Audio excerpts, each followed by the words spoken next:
All right, what's up, everybody? It is Ballet Brand. Today, we got the Knights of the Crypto Table as usual. We might be having some of the guests be joining a little bit later. They're kind of schedule dependent right now. So at least for now, it's just going to be me. We're going to be talking about kind of just crypto in general. We've got Pulse Chain, Hex, obviously, and just a whole bunch more. So yeah, without further ado, we'll bring coffee on in just a minute. But let me just play the intro real quick, give everyone like a 90-second break, and then, we'll hang out. Be sure to hit that subscribe button. Be sure to like, be sure to share, be sure to comment. Yeah.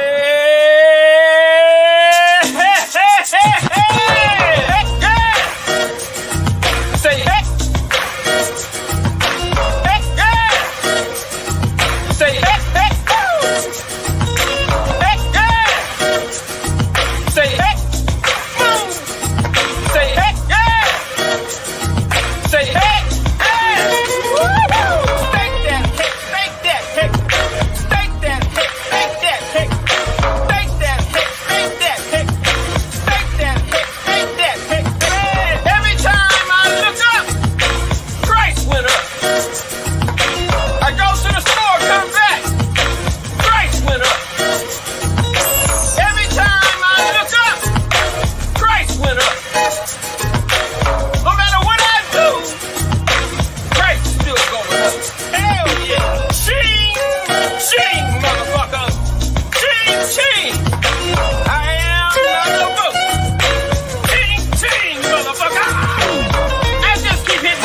Motherfucking jackpot. We still jackpot, bitch! Thank you, Richard, for creating and founding the most amazing and disruptive financial technology cryptocurrency ever. Thank you, sir. And nice streams, Mr. Balliot Brand. Real quick, we'll bring on coffee in like 20 seconds. Thanks everyone for being able to join. And, I like having this show on a weekly basis at the same time. That way it's just kind of easy for people that are watching to be able to tune in and listen to, different points of view when it comes to, our crypto experiences. So, yep, shout out real quick to, to Benny. We got Marcavelli, Pulse Lord. Let's see, Children of the Grave says it's on Brand's channel, should start on time. I like the way you think.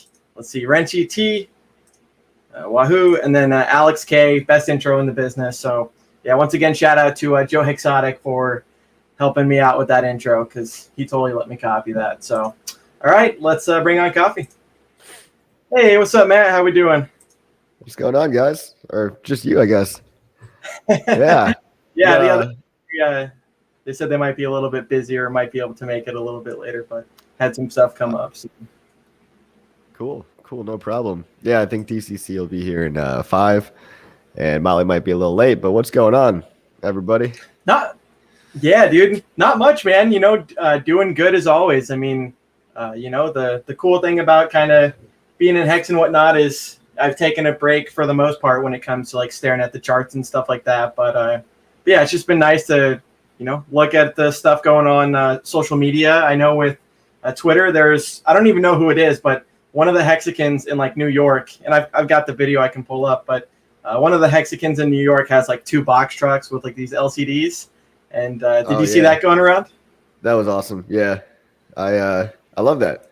I don't even know how you like get a hold of those. How much do those cost? And because it's something we could potentially do, on our own, right? Anybody can just go in and get one of those. It seems like, but I don't know who paid for that or who drove it. But definitely cool.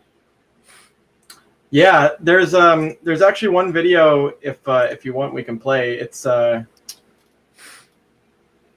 this guy Marco the Hexican, he's the one that actually found it, and then there's another Hexican that kind of showed it as well. But yeah, let me full screen this real quick. Let's just make sure the screen share is working. Yeah, let me play this. It's like 1 minute and 25 seconds, and he said he does know like the details if people are interested. So let's play that without further ado real quick. The Hexican, back at you. Just want to told you, look what I just found. Woo! I found it, baby. I found it. They got not 1, but 2 LED on wheels. They're driving around New York City, promoting Hex, helping us out. How beautiful is that, guys? How beautiful. Mr. Richard Hart right there. Look how you do it. It's beautiful, man. Look at that. Exciting. NYC, close to Times Square. Hex is going everywhere, guys. All day, every day. 5 up, like we said before. We ain't going nowhere. We just started. Look how beautiful that is. Look how beautiful, man. Hexicans, be proud, man. Be proud. Nice. Ain't gonna stop us. They can't stop us. More and more every day. More and more every day. We gotta keep it on, man. Keep up the good fight. Just keep on making it, because we're gonna be big. We're gonna be bigger and bigger. I just spoke to the gentleman that does this. I spoke to the crew that does this. They told me the rates, how this works, stuff like that. I might take a little jab at this and, run it for like a day or two around maybe Brooklyn, around Times Square again, And if folks want to keep on doing this too, I'll pass on the information. I just found out how to do this. Let's get it, folks. Let's do it. Hex.com, baby, all day. Wow. Shout out to Marco. Man, that's badass. And like, what other crypto out there has flashy real world advertising like that? That's how it's supposed to be. That's how marketing is done. And you don't really see that even on Bitcoin. Bitcoin copied stuff that Hex started doing by putting ads on buses and all that. And now this thing, it's really cool. I mean, it just grabs your attention too. Bright pink and yellow. I mean, yeah. What other crypto has ads out there? Dogecoin doesn't have ads. Like, I don't know. It's so true. No, you're definitely right. The thing that I really like about Richard, like, there's obviously a lot of things, but I like that he's willing to update his worldview and willing to change his mind. Right when it first came out with Bitcoin Hex, and then kind of got a lot of flack from the Bitcoin community, and then he's like, all right, well, we'll drop the Bitcoin in front of the name, and then also, like you mentioned, with the Hex logo itself, the color scheme, the geometric growth within it, it's very appealing.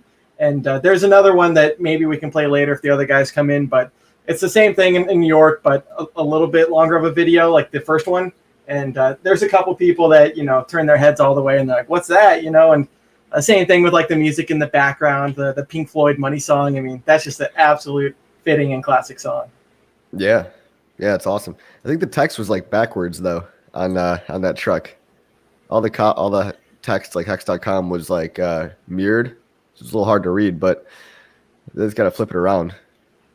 Yeah, maybe like I know with that video specifically, like it was probably the front facing of the video, so maybe that's just what it was the mirror. Because there's the other video that I was talking about, and it was like not backwards, but Johnny mentioned need one of these outside every future Bitcoin convention, which I thought was kind of funny, because you're totally right. I mean, it's really cool to see just kind of like the progress and like the journey as a Hexican and what Hex has done so far. But like he mentions, like it's cool to see people, working on these advertising things, and things like Vegas are going to be like our own Hex convention, a little bit different than some of the Bitcoiners or some of the altcoin conventions. So it's going to be a cool time.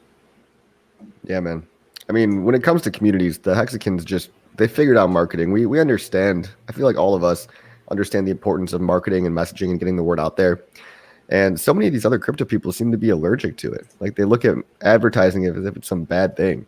They'll call you a shill or whatever, but that's how people find out and spread ideas. It's marketing. It's word of mouth, advertising, buying cool stuff. I thought it would be awesome if maybe one day we could get. Have you ever seen the drone QR code in Hong Kong?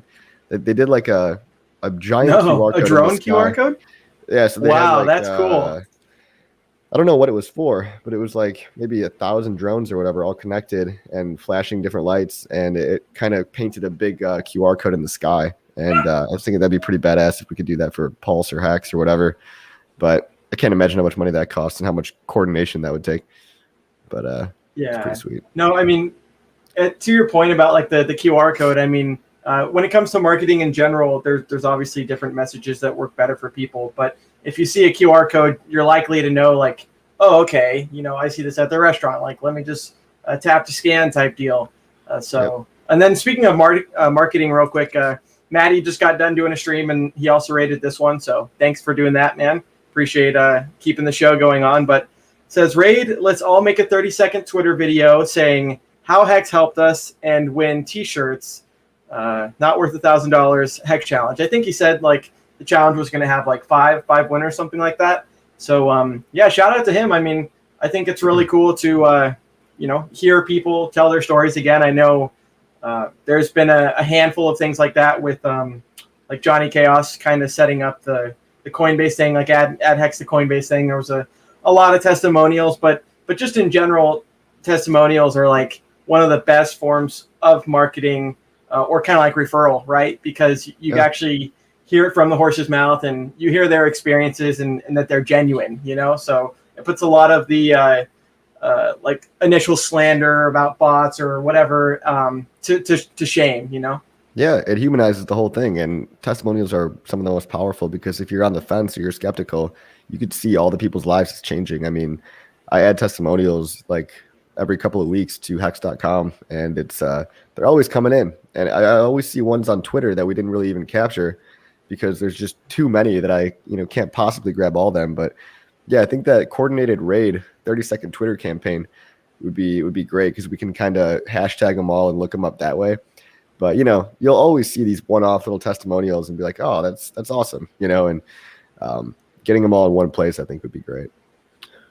Yeah, well, I agree about like the cool thing is like the community like rallies around itself, like with Maddie doing this, like one person kind of leads by example, and then it's kind of like that dancing video, like at the rave or whatever, the guy's dancing, and then everyone joins him at the end. Where sometimes you might have people that are like, hey, I've never joined a stream or never done the voice audio chat, but want to do a 30-second little video. So that's very beneficial.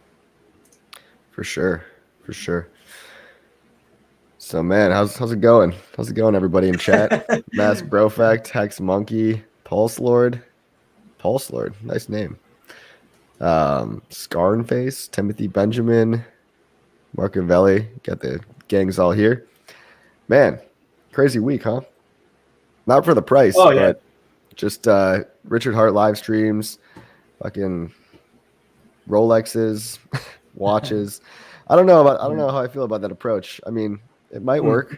I personally really do not care at all about watches. Yeah. But hey, it's a little something for everybody, right? I know a lot of guys out there are probably into, having the Rolex or whatever. It's like, yeah, that's not really what I'd be spending my money on, but I think he's trying to go for the hey, look at how much success I've had with Hex, and it's important to get that kind of aspect going. Well, yeah, you're not the first person to mention that, right? I've even in today's stream, Richard's kind of doing the social signal thing and talking about the money and the expense, and yeah, to your point, it's not everyone's cup of tea, but the thing that I like about what he's doing is he seems to be willing to try anything, whether it's wearing a Hex shirt, some of the other stuff like the more Louis and some of the more fancy stuff in the background. He's not wrong when even just I know it's my girlfriend or just some other people, like they'll go on Instagram and look at all these rich lifestyles and things like that. So to your point, it might not be everyone's cup of tea, but I think that at least it's a change of approach. And at the end of the day, I mean, he does seem to be kind of growing his YouTube channel and even his Twitter followers. Man. From maybe what he's doing. You got to love the eccentricity, right? Like everybody likes an eccentric billionaire, and he's got this weird charisma, so it just brings more people in, I think. Plus, if you start tagging like Rolex review, you might get some crossover between people looking for just literally Rolexes and bougie stuff. Someone's talking about Elon funding Bitcoin. Yeah, I saw that. He made another bad joke, Elon Musk, about Bitcoin. I think his tweet just said Bitcoin and like a broken heart.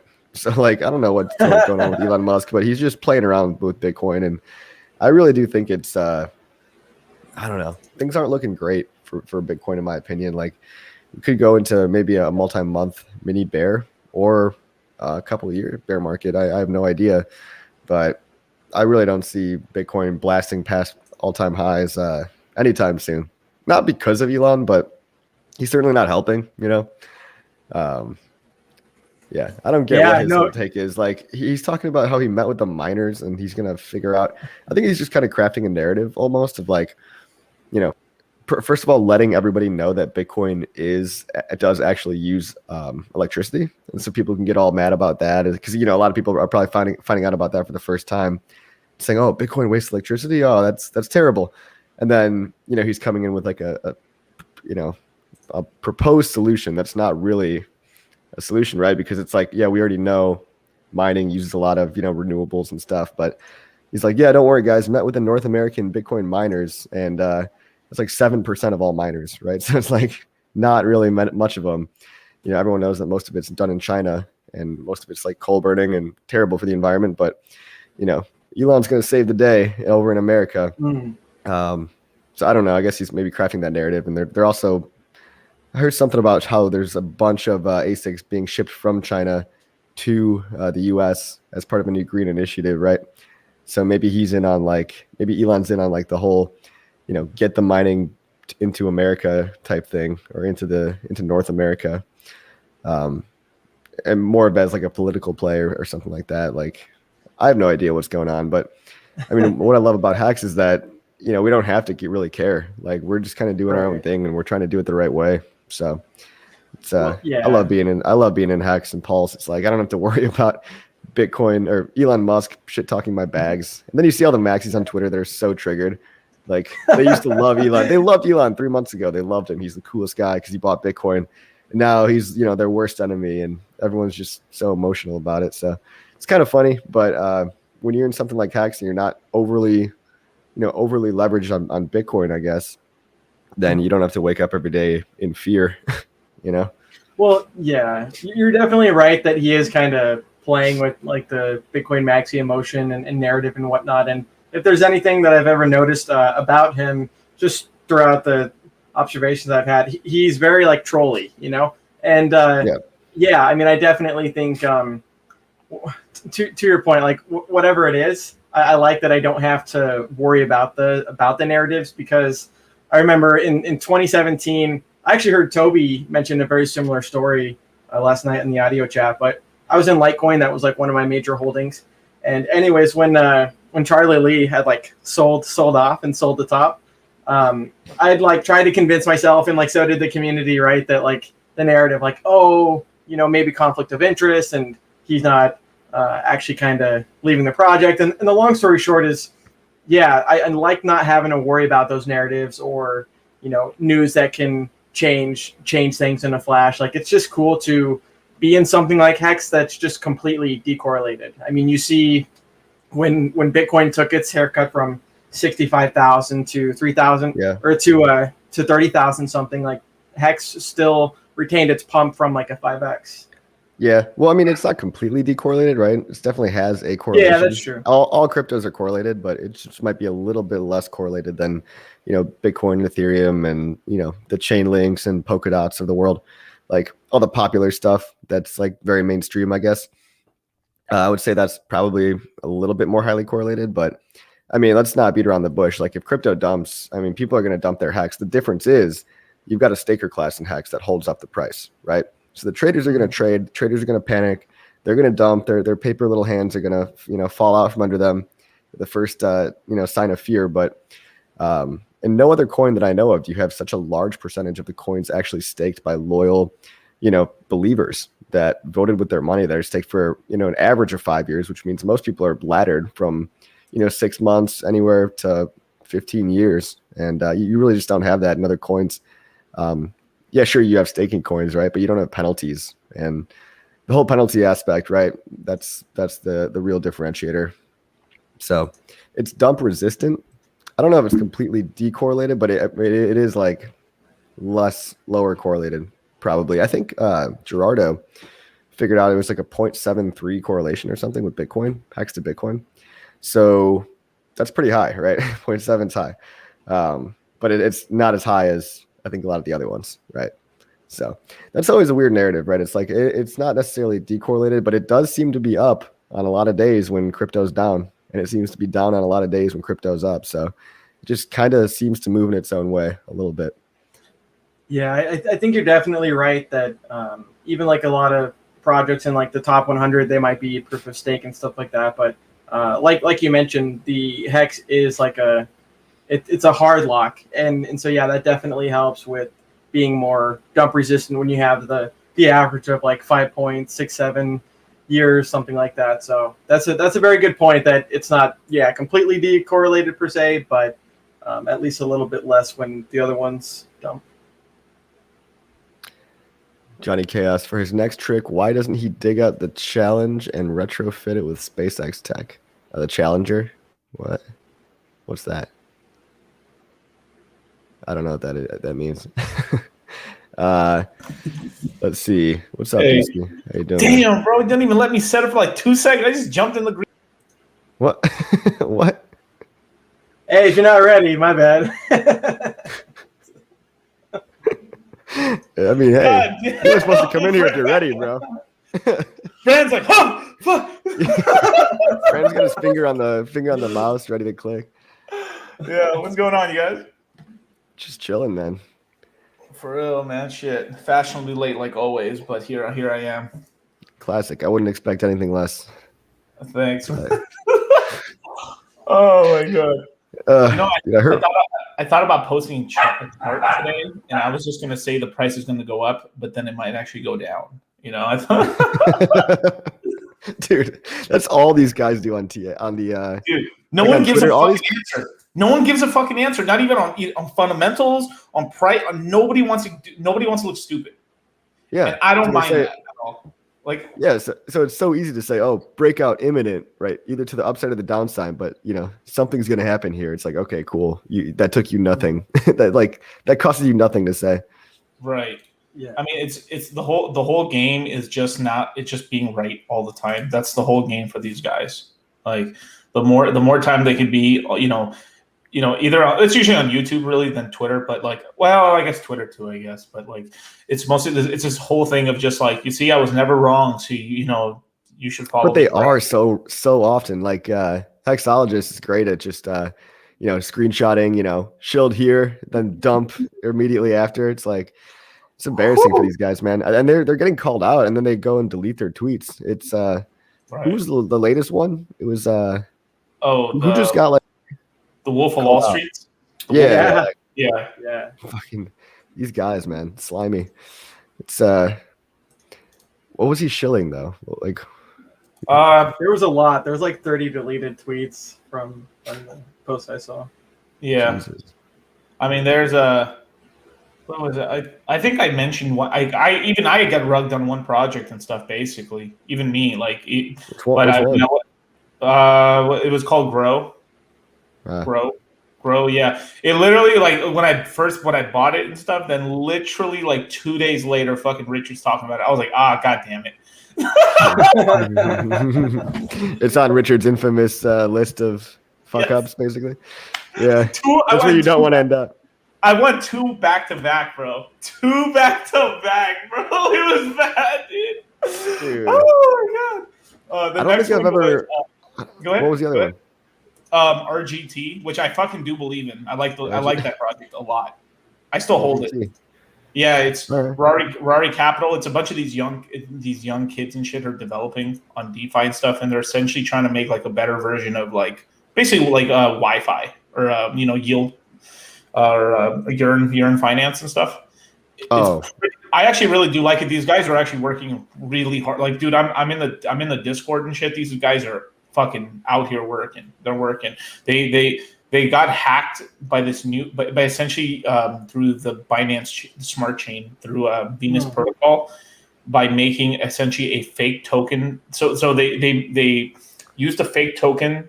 They created a fake token on Binance chain.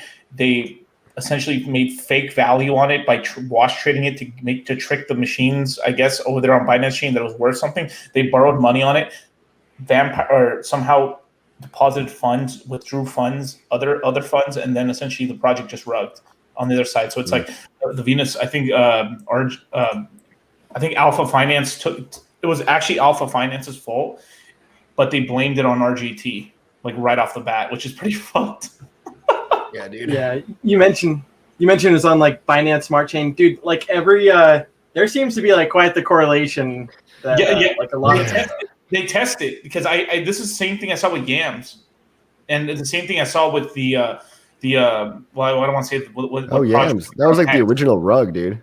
And I think they literally am I lagging a little bit? No. No? Oh, okay. Wait, for a second you were. Oh, okay. Well, I'll go when I'm done talking. I'll say Roger. Do that every time, please. but basically, I noticed that the team, a hex bullshit token, was running this crap of like, oh no, our V1 went bad. Let's V2. Oh no, hey, everything's gonna be solved when we launch V3. And then I literally saw word for word the same thing on Yams, dude. Same fucking thing. All of it. And I was like, oh, they used Hex as a fucking testing ground, as a playground to get their copy down. And then they ran this fucking same scam over there in Ethereum and shit. And then I started noticing the same little thing too, because I was like, there's a couple of these other motherfuckers like who's this Spider Crypto? That motherfucker is like fucking orchestrating rugs all the time. If you want to know somebody, I want to put someone on blast and shit. Damn. Wow. Spider Crypto, you said? Well, I mean, let's not even give them attention, you know? Like, that's like it's just like, but I watch him, dude, just in case. Like, whatever he gets into, I'm like, I see anyone go into anything, I'm like, hey, no, no. Like him and like, I'm still on the fence on this, but like Tesla Node, he's this really, really, really big Ethereum whale as well. I don't know yet, but it's just like I've seen him around a couple things and like in the background, and I'm just like, So I'm just like, I don't know. Yeah, be careful out there, guys. And anything on BSC, that's kind of like Rug City over there, dude. Like, it's not really like I'm sure there's like a couple legitimate projects on Binance Smart Chain, but I mean, whenever someone gets rugged, it always seems to be a BSC thing. I mean, the minute I saw that type of rug happen on RGT through using Binance Smart Chain, I think since they got away with it, I saw a string. I mean, literally right after BurgerSwap just got fucking hacked, basically through. I'm not sure the same way, but the minute I saw that, I think basically like it was scam season. As soon as like a scammer got away with it, he probably went to his scam fucking groups and was like, "Yo, bro, I got away with this shit, dude. I think we could scam the fuck out of Binance Chain." They're like, "Yeah, let's do it, yeah." Fucking like there's been a string of scams, what was it, Venus, which is like essentially like Aave over there on, which is kind of, I thought it was kind of cool because it was actually really cheap to use, because you need lending and borrowing, you always do, right? So, but it got hacked really bad. It went from like a couple $100 down to like maybe $40 or something the other day, which was bad. And then from there, BurgerSwap got also hacked, but it was called BurgerSwap. I mean, I'm not really shocked. I hate all this fucking food shit, dude. Can we be done with food? Like, this is why nobody takes crypto seriously, man. Like, it really is a joke, and it's like it's embarrassing. It's like cringe to even talk about stuff like, oh, pickle finance or like BurgerSwap. Yeah, dude. Do you really see BurgerSwap like being the thing that wins? Conquers all of crypto. It's like everyone just starts using BurgerSwap. Like, what? Right. Until McDonald's starts fucking co-signing on it, then everyone's like, well, I knew from the beginning that like BurgerSwap was going to take over the world. Fucking Travis Scott. Yeah, you think they would notice the correlation, right? I mean, like Dollar Cost Crypto says, I mean, it kind of goes without saying, but like, yeah, especially if you're following a lot of the other people that are, doing coin reviews, like, the whole thing about like doing your own research is like totally true, but unfortunately you see so many people like with Dollar Cost that he mentions, like some of the people on Twitter that have deleted their tweets and stuff like this. A lot of people just blindly follow, and yeah, you definitely got to be careful out there when you're putting your hard-earned money into those cryptos and the investments, because if you're not seeing that, oh, there might be admin keys here or backdoor vulnerabilities here, then the last thing you want to do is have like a BitConnect. Yeah, but Hex Monkey has a good point too. This is really like nothing new under the sun. People have been scamming for ages, and like, they're gonna keep scamming, just different platforms, different mediums. What if it's those guys' kids that are rugging now, bro? What if we literally found a correlation to it? Like literally, it's like, yo, dude, these it's like hater ass motherfuckers get with hater ass chicks that make hater ass kids. What if it's scamming ass bitches get with scamming ass faggots or scamming ass dudes? I'm sorry. Strike two for Brent. sorry. I get mad when I talk about these motherfuckers, dude, because it's literally it's almost a part of their fucking business strategy. Like if they put as much effort as they put into scamming as they put into just something new and creative and innovative, it's like they could also do well. Like you don't have to just steal people's money. I mean, maybe it is easier to just lie, but they do seem to put a lot of effort into some of these scams too. Like they're actually intricate. Yeah, but it's like look at all the work they're doing, and it's like, bros, you guys could actually run something and like run it for a long time. Sure, if something like there is something like it's sad, but let's just say you made a crypto and you tried and it stayed around for years and it just didn't work out. Well, your best wasn't good enough. Yeah, your best wasn't good enough, but at least it wasn't like, man, like, dude, I went down with the ship, dude, that sucked. But it's just like I tried, like you couldn't like that's respectable at least, that's like integrity, and that happens all the time. Startups, and entrepreneurs fail, but it's a little more. You get to leave and walk away with your dignity and not just be either arrested. But I feel like as soon as a couple of these guys got away with it and realized that there were no repercussions, that's probably what triggered the chain reaction you were talking about. They were like, wait, I can just fucking do this. Yeah. Scam fam. Yeah. We should make a show called Scam Fam. What's going on, you guys? Scam Fam, dude. Hey, I'm here with basically. We just got to buy the domain. Wait, I shouldn't say the domain. Wait, hold up. Someone just bought it. No. Someone. They couldn't buy this one anyway. It's taken already. But it's like, hey, Litecoin Moses here with RugDoctor.com. RugDoctor.com is your premier source for you not rug. But yeah, dude. DCC gonna rug brand out of monetization. No. I quit my dark ways. Yeah. No, but Coffee does have a point that like the effort output that you do when it's building a crypto, whether it's a scam or non-scam, you're still putting out a lot of effort, right? To take those people's money or to build a better product and do it the proper way. So I definitely agree. It's just kind of like a lack of integrity thing, and people would rather so much garbage. Like all this fucking. I don't know if you guys like sign up for any like newsletters, like the CoinMarketCap newsletter and stuff. I just like to see what's going on. Just like read the headlines or whatever, and they'll be sending out like emails that are basically airdrop of the day. It'll be like airdrop to ape into, and they talk like that. They're like, you're not gonna want to miss like this one, and then the coin is called like ape or like ass, and they're like. Free ass airdrop, and I'm like, this isn't a professional email like from the company CoinMarketCap, and it's like this is how you're talking to everybody, and like people will work so hard. CZ, bro. It's your boy CZ, bro. I mean, he's like, you want this ass token, you little idiot. This ass token. Yeah, you like that, don't you, idiot? And it's basically like it's kind of offensive to me because I'm like, okay, like you're basically trying to get me into a shit coin. And the amount of work it takes to even claim like your $2 worth of free tokens is probably like a couple hours, right? So people work like they'll spend an hour to make $10, where they could actually just spend like the same time making a lot more money by doing something productive. Like people will work harder for $10 than they'll work for $100. It's kind of crazy. Like I totally know what you like. I was talking to my brother about this today. Like I remember how much fucking work I put in on my business for like chump change for like ever like, oh my god, like dude, like I was working so damn hard for so many years just and for nothing, for no money at all, like barely any money and stuff, and it's just, and I'm just thinking about it now, I'm just like, man, dude. I know it's weird. It's like a different paradigm. You gotta have like when you have a different mindset about what value you're providing and stuff, it's like it's like the red pill, like people work so fucking hard and like they don't get what they deserve a lot of the time either. That's nice. Sugar free, like 24 ounces or something. That's a thick one, dude.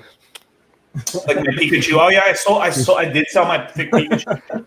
No shit. Did you actually got a buyer? Yeah, I had a bid on it. I sold it for 5 ETH. Wow. Damn. Fuck, man. That's awesome. The price has collapsed. So I sold it up.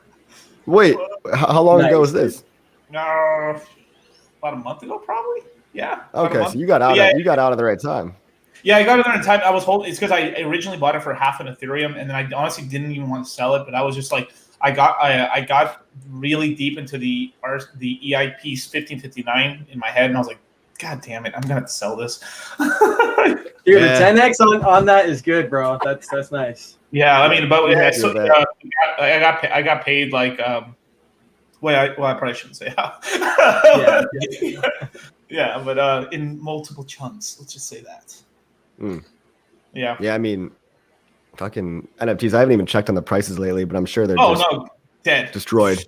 Just like that. Fucking. Well, I know. Yeah, Richard's talked about it before. Like Crypto Cobain had bought like $100,000. It's either $100,000 or like $250,000, NFT. And Richard was kind of saying in response that like it's that kind of irrational exuberance, at least that makes those specific ones go bust and stuff like that. So it's always good, in my opinion, to get that hype shit out of the wrong projects. I mean, Coffee mentions getting emails from CoinMarketCap. Like the thing is these companies that advertises like, oh, CoinMarketCap and whatnot, they don't necessarily push the projects or products like Hex and some of these other ones that are going to make you wealthy. They want you to get wrecked, and kind of like a gambling casino, right? They want you to keep coming back. Yeah, I'm just looking at the macro of the Hexican. Yo, imagine DC was the mastermind behind all these scams. And then Walter would just put DCC even has a haircut. He looks fresh from all those rug pulls. That's funny. Yeah, remember, you guys, this isn't a rug pull. This is a magic carpet ride. Exactly. It's a whole new world. Brought to you by Dior. Oh, wow. There we go. Actually, this one's really good. You guys want a good cologne? This is a really, really good cologne. It smells really good. I got the Versace Eros or whatever. Oh yeah, that one's good. Yeah, I like the I don't know the name of it. It's the Versace one, but it's like the light blue one. It's like really light. Oh no, I got the darker blue. You get the dark one with the face on it, right? It's like a dark green bottle. Yeah. That was pretty good too. I like the first cologne I ever got. Like, well, here we go. Time to go into story time. My first little girlfriend and shit gave me a little Versace thing, and it was that light blue one and shit. God damn it, bro! It's like you just get something when you're younger and stuff, and you get imprinted with that stuff. It's like it's still my favorite cologne. How it smells. Probably still reminds you of her, huh? Yeah. Yeah, a little bit, maybe. Yeah, a little bit. Yeah, hits you in your feelies. Nah, it's okay. It's okay. Shoo, bro! I dodged the bullet though. Shoo. Shoo. That's so funny. Bro, it's just like it's just like what ends up happening, especially if you're a Hex guy, like you only grow like T-shares, bro. It's just straight into the right. That's it. Like just like that. You know what I mean? Yeah, it's just self improvement and keep getting better and better and better and stuff. And then like, damn, some of these females just keep like their charts like this, just depreciating, man. Oh, it's Savage by Dior. It's pretty good. It's really cool. And like I like Savage, like a savage and stuff. It's got a U in it. I thought it was Savage. Savage. You know what? But you're the way you're saying the name now makes me think this is a lot lamer now. Like I'm rugging myself on this cologne now. Yeah. Oh, so this was the email. It was called Ape NFT. I shit you not. CoinMarketCap sends out an email. Free Ape NFT airdrop. Like, get your Ape NFT. Like, that's offensive, dude. Like, don't. I don't know. Don't even call your shit Ape NFT, and then don't put an airdrop to everybody that's gonna go get wrecked on this shit. You know, right? They emailed their whole entire list, right? They probably have a huge email list, and it's just people chasing shitcoins, right? Some people are gonna go down this rabbit hole and think like, oh, Ape NFT is the new biggest thing, and it's like, that's crypto for you. That's the state of crypto right now. It's really. Yeah. That is funny though. One of the NFTs I paid the most money for was a picture of a fucking gorilla or an ape. It was like an art picture from this big artist supposedly on Super Rare or something that I bid on it, and then when Ethereum went up to like all time highs or whatever, which was at $3,600, the artist just took my bid. I forgot. This one thing I will recommend if you guys do get NFT, because obviously you get if you want NFTs, it's basically just like I'm just buying like a picture, it's just basically I'm throwing my money away. It really is for a lot of it. You really do that. If you're buying it, you're just buying it because you like it, and that's what I'd recommend if you can get into that sort of stuff or something that makes you laugh.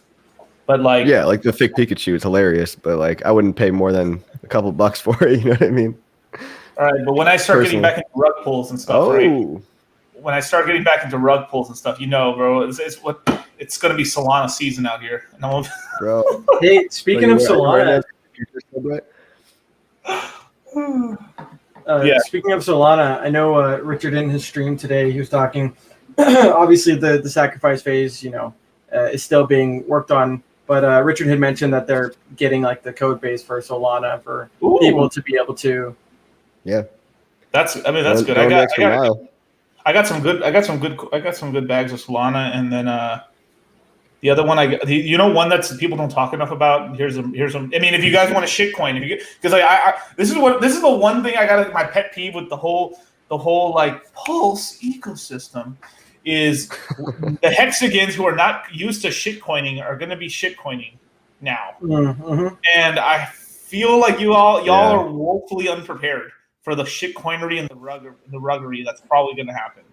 I tried to tell people on stream, like it's going to be rug city on Pulse 2 for a while. Like they're all over the place, and it's going to be shiny object syndrome all over again. It happened to me earlier in the bear market or in the bull market.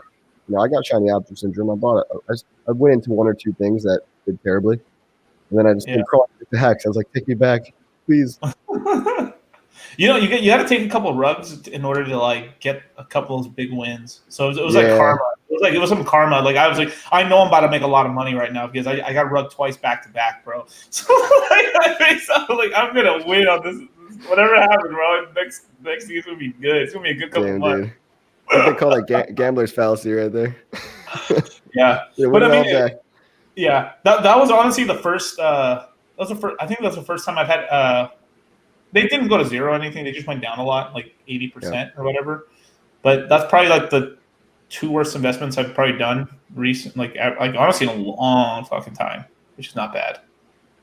I think dollar costs, like you mentioned, there is going to be a lot of Pulsicans or just people that are getting into it that will try and buy up some of the cheap ones, thinking that they're getting a good deal, and who knows, the community might not port over and whatnot, and. Yeah, definitely something to consider. Like I know you've mentioned even like I don't really know much about it, but I know you've talked about like synthetics a little bit, and that you don't necessarily like use it for the trading and speculating, but like, hey, if people are going to do that and you're going to be able to get rewarded, like that's kind of how I feel about Pulse Chain and whatnot. Like it's just so much more different than Hex. It's the infrastructure, so it's like I really do see it kind of like the Ethereum. So like, it's going to be a long hold for me. Right. Pulse is going to be a great investment. So is Pulse Hex, obviously, and then the other great investment would probably be Uniswap. I think Uniswap would actually be a good investment. I actually think because that's probably going to be our swap. It's probably going to call it Pulse Unipulse or some shit like that. Probably that's going to be the same token. I'm guessing. I'm just speculating here. But that's a token that I think is actually going to have some value because whatever is our Uniswap, whatever is probably going to be pretty well. Will Pulse Hex outperform? Not in the. Oh, that's a hard one, but no, probably no, probably not. Later on, once Pulse is more established, I think then P Hex will probably outgain. It's sort of a thing because Pulse is going to be when the normies get in as well at first. Yeah. So you're going to have a lot of normie money inflows coming in too, and then there's be a lot of. I'm sorry. PLS will be like the gateway drug into P Hex, I think. Correct. Right, And then eventually, once everything kind of calms down, then I think P Hex is going to shine. I think. Yeah, but I think in terms of overall, like total X's, I think P Hex will win over a longer period of time. But I think Pulse is going to just shoot up, like very fast because it's called Pulse Chain, right? Just like green dildo, right up. Green dildo up, yeah. It's gonna be kind of crazy and stuff. I'm actually gonna talk about. I'm gonna have an entire webinar inside of my course and stuff about Pulse and giving people the breakdown on Pulse and everything. I gotta add my content too. It's pretty insane, like this, what's going on and everything with that. We're about to get some new Hexicans, that's for sure. Well, dude, if you look at the Telegram room itself, Richard's commented on this, but it's growing way faster than Hex did initially. Yeah. And obviously it should, right? There's more time and more exposure and especially success, but it's really cool to see the actual audio chat itself is popping, man. Every time I join, there's 70 people, and that's just on the Telegram itself. There's Hex radio app as well. It's got 10 or 15 people that kind of lurk. And anyways, yeah, it's gonna bring in a huge community, and eventually they'll get more exposure to, Richard made Hex too, and the success of this. So it'll definitely bring in new faces. 4 more weeks, you guys. 4 more weeks. Yeah. You guys are he's Richard's 4 more days. 4 more days. I feel like I've been here before. Yeah, dude, exactly. Yeah. Like I said, as long as he doesn't do it while we're in Vegas, that's all I fucking care about, So I don't think he would. But dude, I was so nervous when I was in Vegas, dude, that he was gonna launch it. Dude, it's something in my gut was like, fuck, I'm gonna be here in Vegas all drunk and shit faced, and then Richard's saying sacrifice phase in 6 hours. I don't fuck. Dude, I would straight up take an overnight one-way ticket back home just as fast as I could. Yeah. I was having so much fun on the craps tables, bro. I was having so much fun. I had hot hands, bro. It was nice, dude. I walked in there instantly was up $4,000 or $5,000. Nice. Where'd you play? I was playing at the Cosmopolitan. Okay. Yeah. It was pretty fun. Then I played. Actually played video craps with some Hexicans out there. Oh my gosh, I'm spacing on the name. I'm so sorry. They're helping. He's the guy who's helping out the Luis. Luis, yeah, Luis. T Money, the other guy. T Money, yeah, the really nice dudes and stuff and everything. I need to throw the picture. I need to shout them out. It was really fun. I think it's T Money who was showing me how to play, because he had this one advanced strategy. So we went over to the machine and started playing. I just lost my money. Right away, pretty bad. He was actually up I think $70 or something like that, and I was just by the time I got the hang of the electronic machine a little bit better, but I lost money on that one. So I was damn, I was better than the live craps than I was at, because people have this whole. I mean, obviously people have a way of it's so weird. It's so not voodoo, but people have this sort of a. I don't know how to say it. They're super superstitious. Mystical thinking, dude. Yeah, they're super superstitious. I've never seen anyone I've seen. You see old ladies at the casino and stuff, where they're putting their hands on the slot machines like this and shit like that. Yeah, dude. But, legitimately seeing dudes my own age, at all ages, from 18 to older, and women and stuff, and dude, people that play craps, man, they're playing around with the dice to make sure that they're at a certain point, and then it's dude, apparently you can learn. Some guy learned how to throw the dice just right, so that you can actually have a strategy to get them to roll how you want them.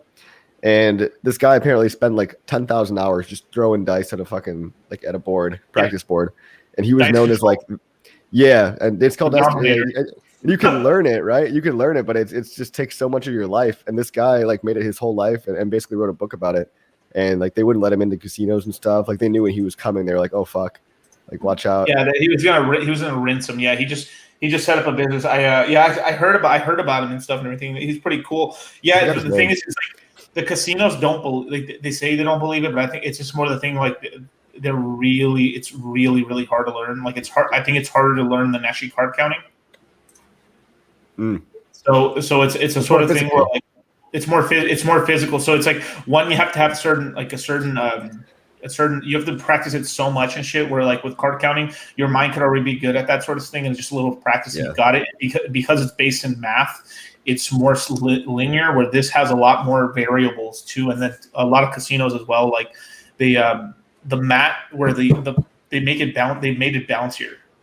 Oh shit! Yeah, see, that's the thing too. Is like when people start figuring it out, the house will just fuck it back up again. You know, they'll make it so they always win no matter what. So I don't know. It's not really like I had a phase where I looked up like blackjack, perfect strategy. I was trying to get really good at blackjack and stuff, and it's kind of fun because you can memorize that. It's always just a bunch of if-thens, basically. If you get this pair, there's an ideal situation for every single scenario. But, pretty much. Yeah, you almost always want to double down, especially if like they got a 3 or something, or you got an ace. If you got an ace and they got a low card, you always double down. Like it's just, but it only brings on the house edge to like they still have like if you're playing perfect, they still got like a 1% or 0.5% advantage on you. Yeah, still. but that is the thing with the best odds, though. I think in the whole casino, I think it's if you play perfect strategy on blackjack, I think it's like 48.6%. Yeah, correct. I think. There is one bet. There is one bet on the. I know we're talking about gambling here, but like, I mean, we're in. So I mean, like, what are we talking about right now? I mean, for real, like, y'all calm down. But like, double down, losing your money. No, I mean, I actually do. As crazy as it sounds, I usually when I go to casinos, I usually do win. But it gets to a point where like, you're gonna get so fucking, you're just gonna be so dumb that you're gonna bet so much to make it exciting. Like, I just do it for fun. Just because like because it's almost like a thing like, oh my god, I'm gonna kill it, bro. The next time I go, I'll go play $35,000 on the table and just get fucking rinsed. You know what I mean? It's like that sort of stuff always happens. It's same thing with trading when people trade. Like, woo, I'm winning with a couple $100, like $1,000. It's the same feeling. It's the same feeling you get at a casino too. Like it's the win it back mentality. Like oh shit, I messed it up, but you know I'll just go a little bit extra leverage on this one and. I don't know. It's kind of ironic that we're all going to Vegas, but I'm trying not to lose that much money. I'll probably just be drinking at the bar. Just play craps. Just play craps a little bit, and you'll see what I mean. It is probably the funnest thing you could ever do. Oh, it's so fun, dude, because everyone's on your team. You know, it's like everyone's on your team. Yeah. Well, you guys are definitely right about just people. Just comes down to like risk management in general. Like, I don't necessarily go to the casinos much or do that much, but like if you're up. Like always take a little bit of profit and don't like just because say you made say you're up like a couple $100, like don't just take that and like reinvest it because the odds of eventually, like you mentioned, one of those going down, now you lost all of it as opposed to having multiple turns and you know the principle that you came out with. So it really is one of those dopamine hits, you know. Yeah, and there's nothing worse than that feeling of just like basically like getting taken advantage of. Like you go to a table, you lose like $500 in an hour, and you're basically just feeling like, wow, like I got played. Like I played myself, but like, you know, the casino kind of fucked me, and it was like it's kind of depressing. Like I agree with Sapper. It can be depressing. It is pretty depressing. But most casinos are kind of depressing.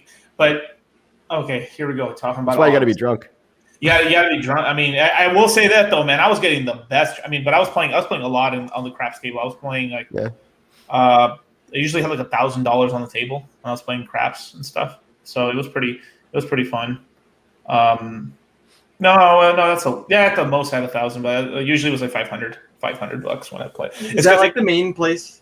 Yeah, is that like the main place to play? The Cosmo, the Cosmo is actually pretty good because the. Well, here we go. It's not that good because gambling's bad, and the odds are against you, and you know all that. When I lose money, I'm gonna blame you now. Right. But at least over there on the Cosmo, at least on the strip, the Cosmo's probably one of the better. It's probably the best place for craps. Other than that, you're better off going to like Fremont Street and playing over there in the other. There's like cheaper casinos and stuff where you can play $5 tables. Or $10 tables, which you're like $100. So when you have $100, when it's a $10 minimum table or $5, like the minimum really does matter because that's how much the minimum money you need to play. So it's got to do a lot with your bankroll and basically how much you're going to play with, right? So if you're on a $5 table, you means like all right, you put $5 on the pass line. So if you divide your $100 bill by 5, you got 20 tokens. So essentially you could just play the game on minimum. With $20, but you could actually just play it with like $10 on the field to get numbers, and that way you only risk $10 per every time someone's shooting.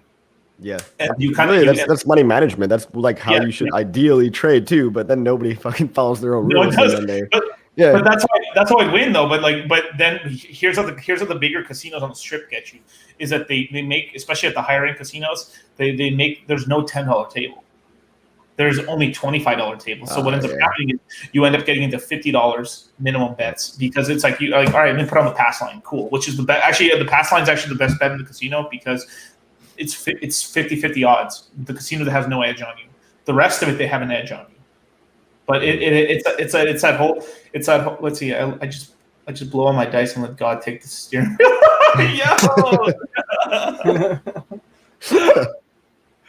That's a good strategy. What's up, Serena? How you doing? Children of the Grave. Corey, can't wait to see you That's in nice name, Vegas. Serena.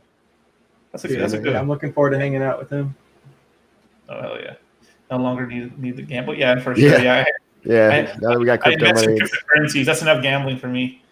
Yeah.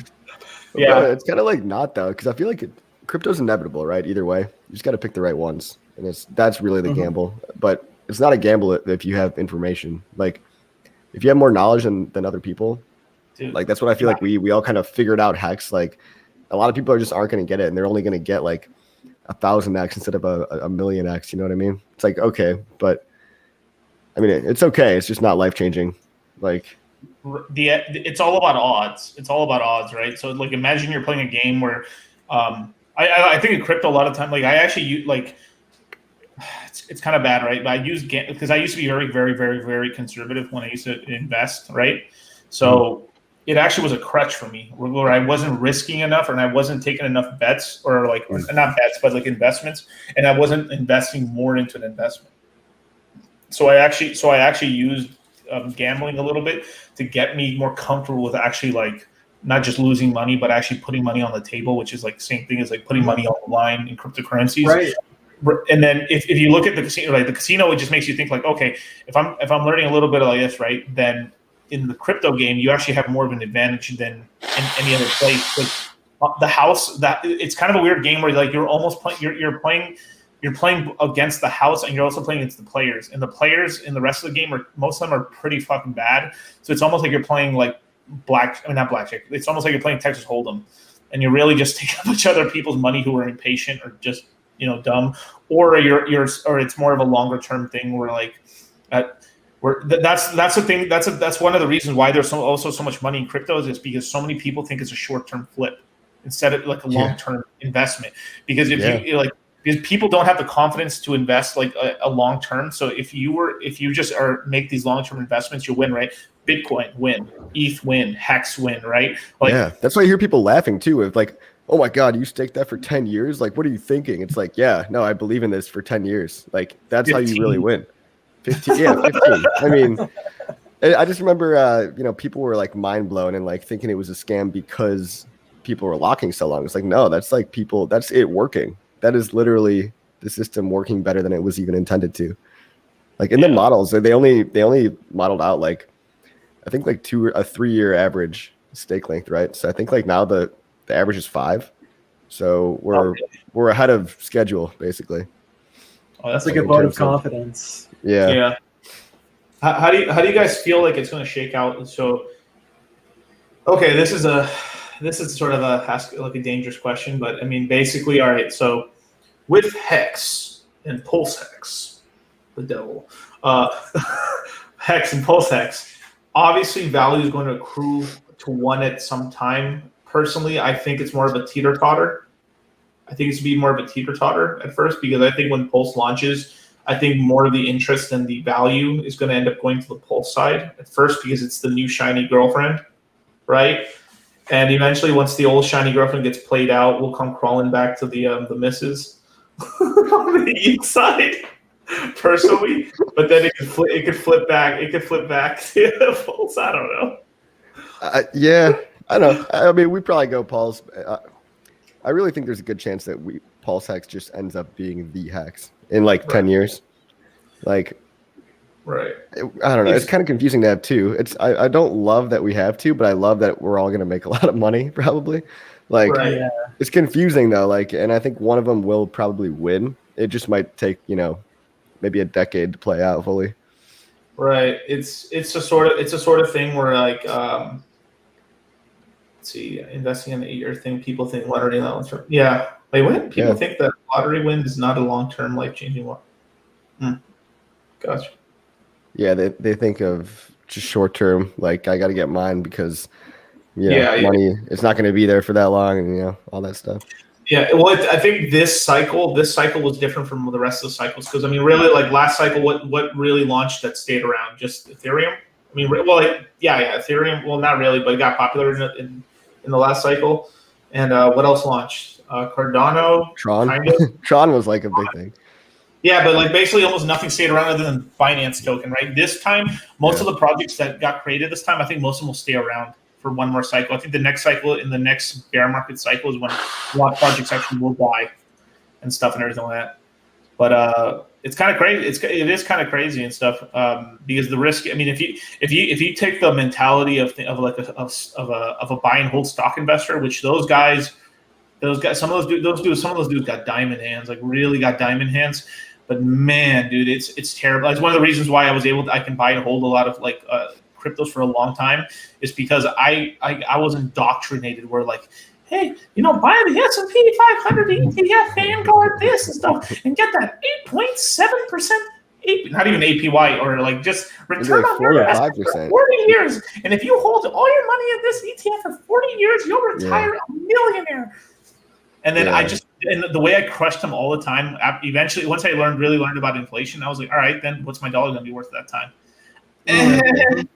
Like, and I hate that shit too. Like, I hate it anytime I hear anybody saying, like, do you know if you invested that coffee? Do you know if you invested that coffee, that Starbucks coffee is $5? Do you know if you invested that into an ETF, that in 40 years you have $1 million? Yeah, but that's like having like $50.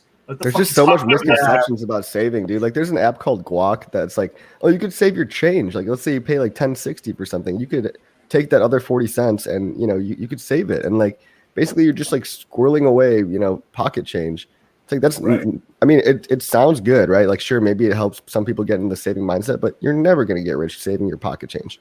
You know what I mean? Right. Like, that's not how this works. It's like, that's a stay poor type thing. And it's like, I feel like Warren Buffett was the original kind of diamond hands OG. Like, he was the boomer of diamond hands. Like, he didn't call it diamond hands, but that's basically Warren Buffett's strategy, right? So it's like you buy the right things and you just diamond hand them, and they have to have exponential upside relative to the dollar, which is obviously depreciating. Right.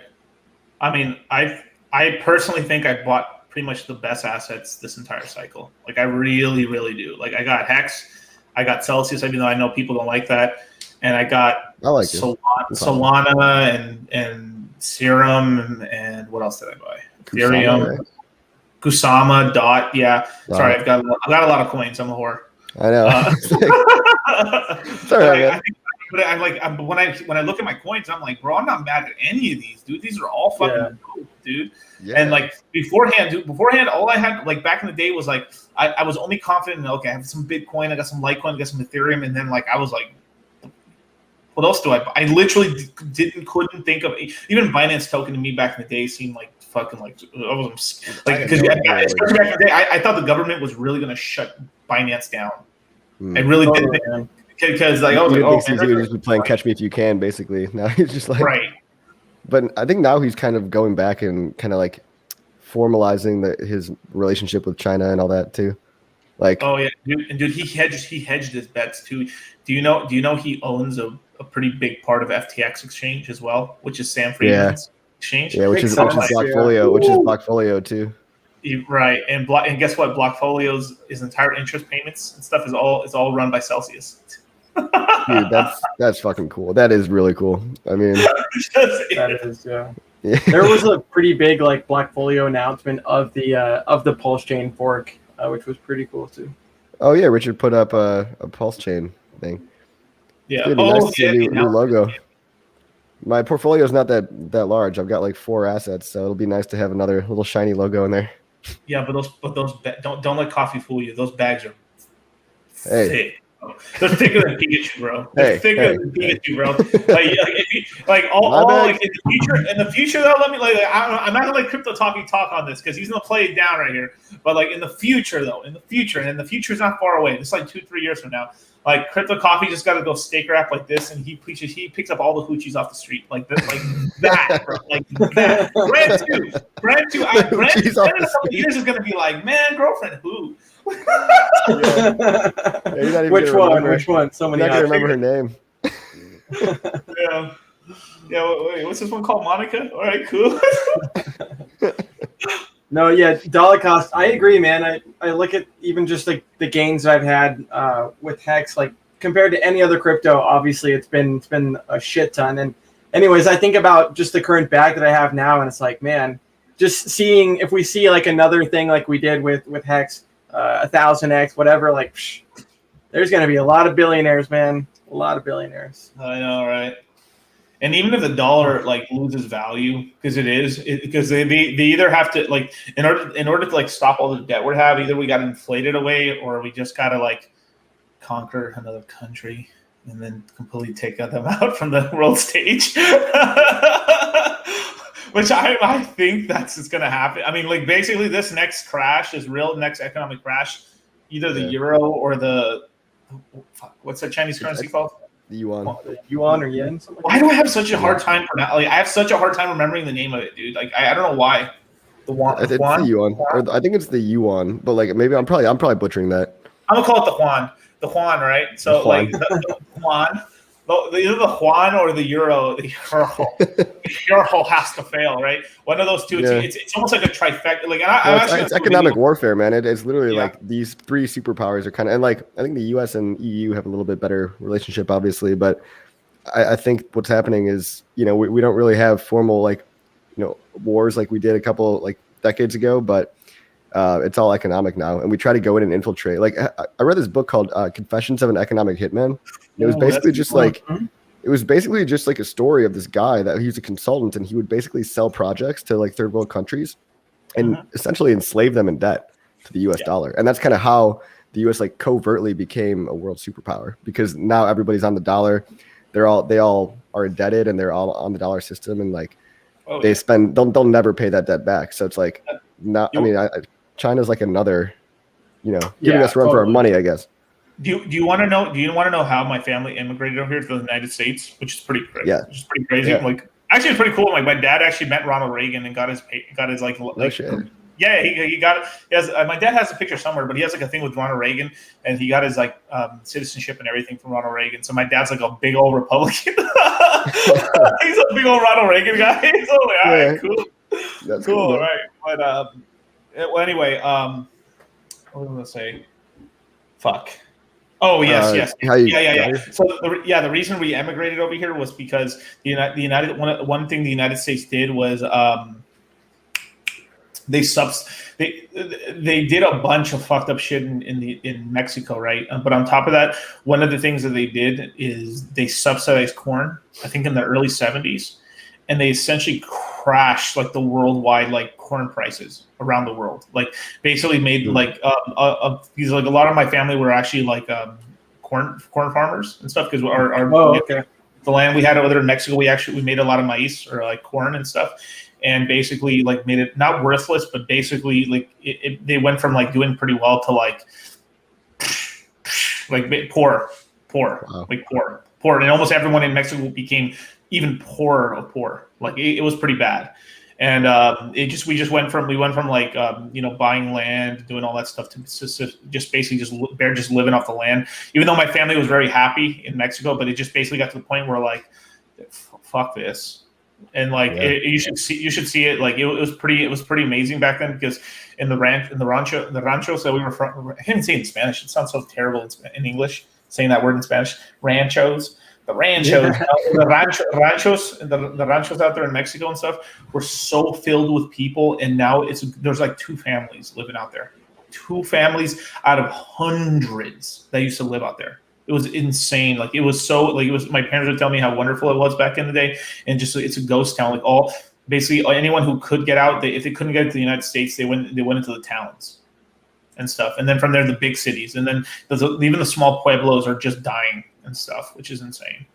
Wow. The rancho. Corn scam. Yeah, they rucked corn and stuff. And then I was wondering why did they go into soy too? I know the whole with the soy boy stuff and everything, but like I wonder who they're trying to rug to, unless they were just trying to push another product around the world, probably more than likely. Yeah, probably the latter. Well, soy was like a relatively newer thing to Yeah. agriculture, right? Like it wasn't always around, but then we started putting that shit in everything, basically. Especially like in Asia, it's in a lot of stuff too. So I don't know. I think that became big later, but I don't have a good history timeline on that. Yeah, it's pretty insane. It's really not great for you either. Like it's not super good to eat a lot of soy. Like it does cause like people. The reason that the soy boy joke came up is because I think it increases estrogen in men. Yeah. Yes. You know, this could be like all bro science here, but I think that's what it does, especially if you're like, true. it kind of It's true. lowers like libido and I don't know, stuff like that. But it's just word on the street. I don't know from experience or anything. I'm not much of a soy boy. There's this whole put. I mean, well, okay. Let me see. No, I can say this. This is not bad. There's like a yeah. Sorry, I'm not being really on my P's and Q's with Bran over here. I'm sorry, but like there's this whole thing. Okay, so there's a community that I really like that's called the Red Pill community. It's just basically like a men's improvement community and stuff. It stemmed out from like the pickup artist community and then just went more off just helping dudes because like society doesn't really help guys at all, really. I know about it. Yeah. Yeah.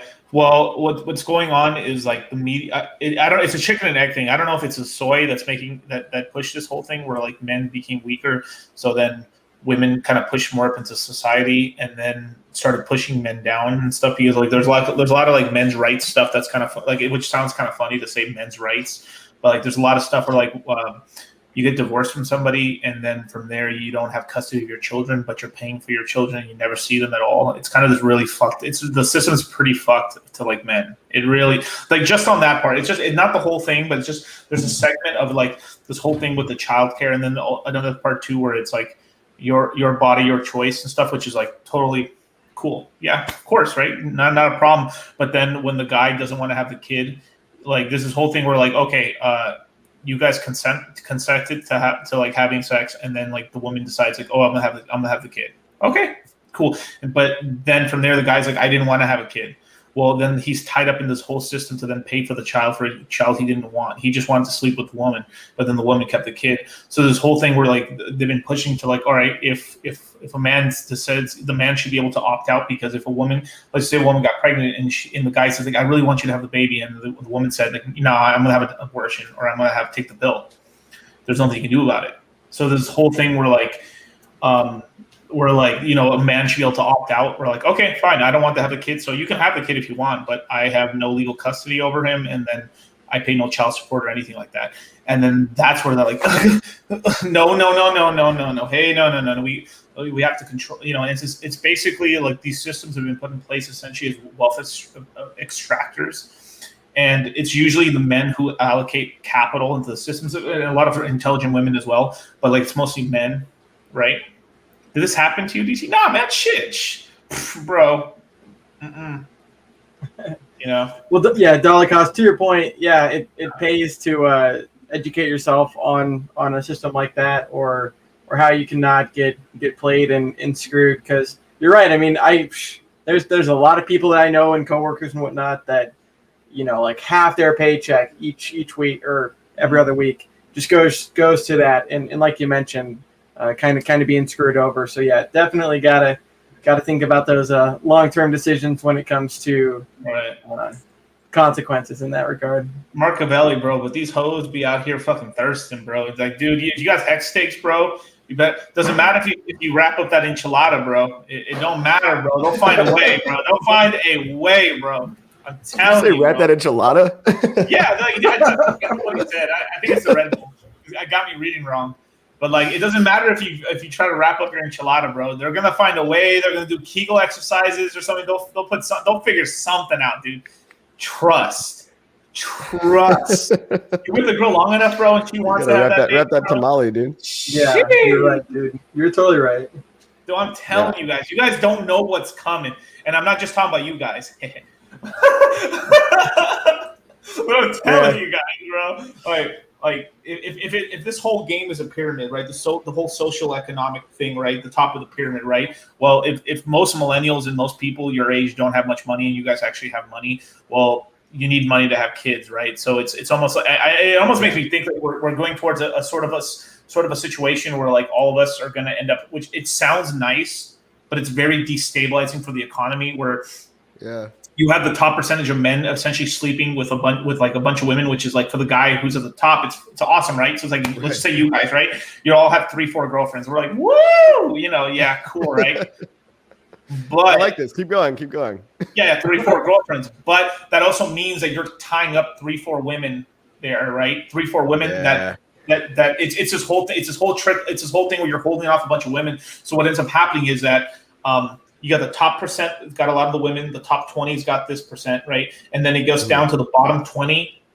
Usually the bottom 20 to 10% of males never have kids anyway. That's usually how society's been working. Almost, it's kind of a weird breed out system. The way the bottom 5 to 10% of males don't have kids, and it's just like almost all women have kids. Almost all of them do, other than people just like either they die early or infertility. But other than those two reasons, most like 95% of women have kids, and then from there, like only like probably like 95% of women, or probably like 98, 99% of women have kids. Andy says Asians wrap the egg roll. The egg roll.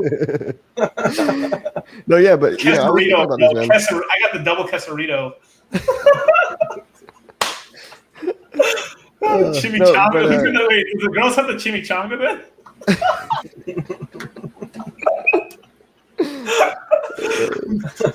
She's like, man, baby, I got the double bacon wrapped. It's a pretty burrito.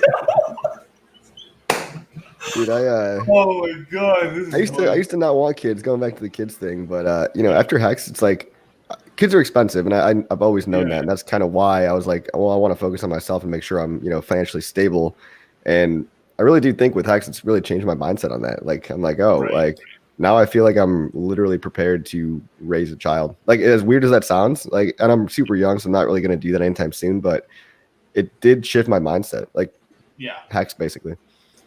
Yeah.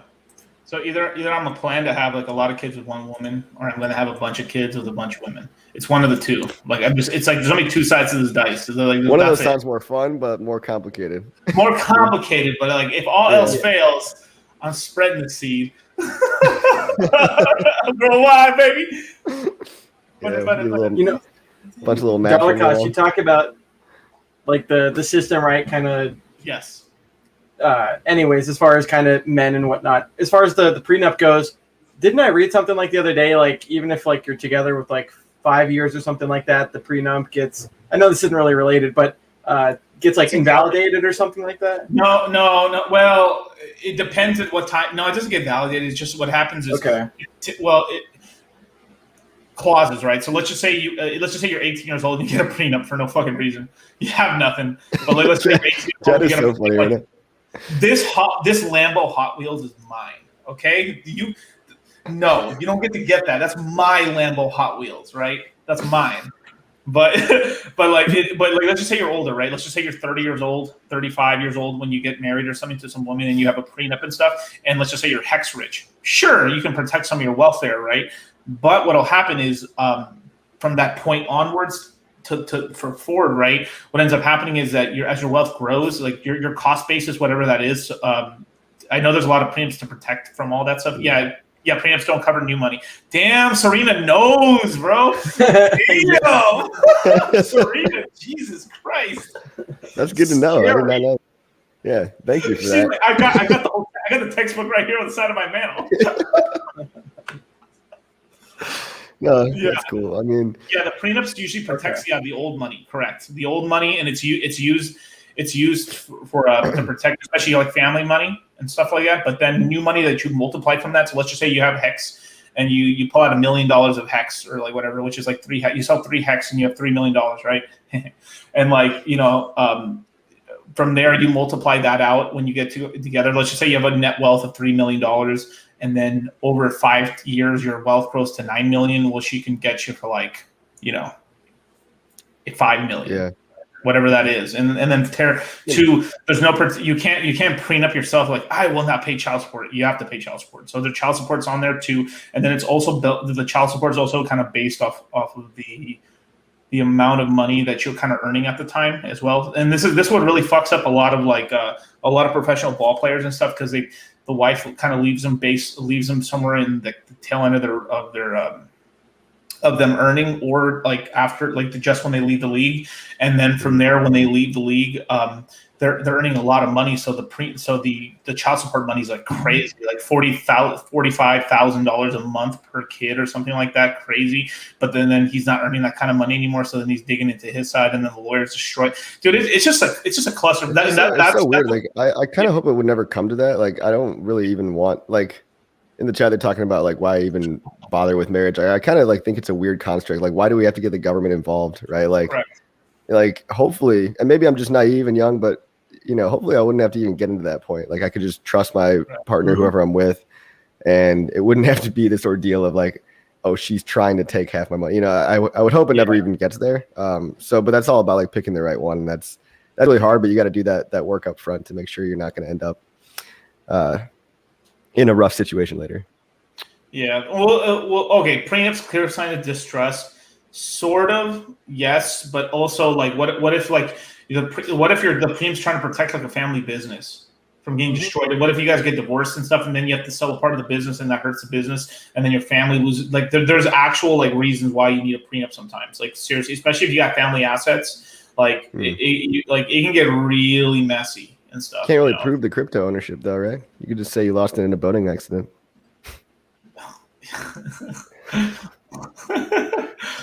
Come on. Stop. All right.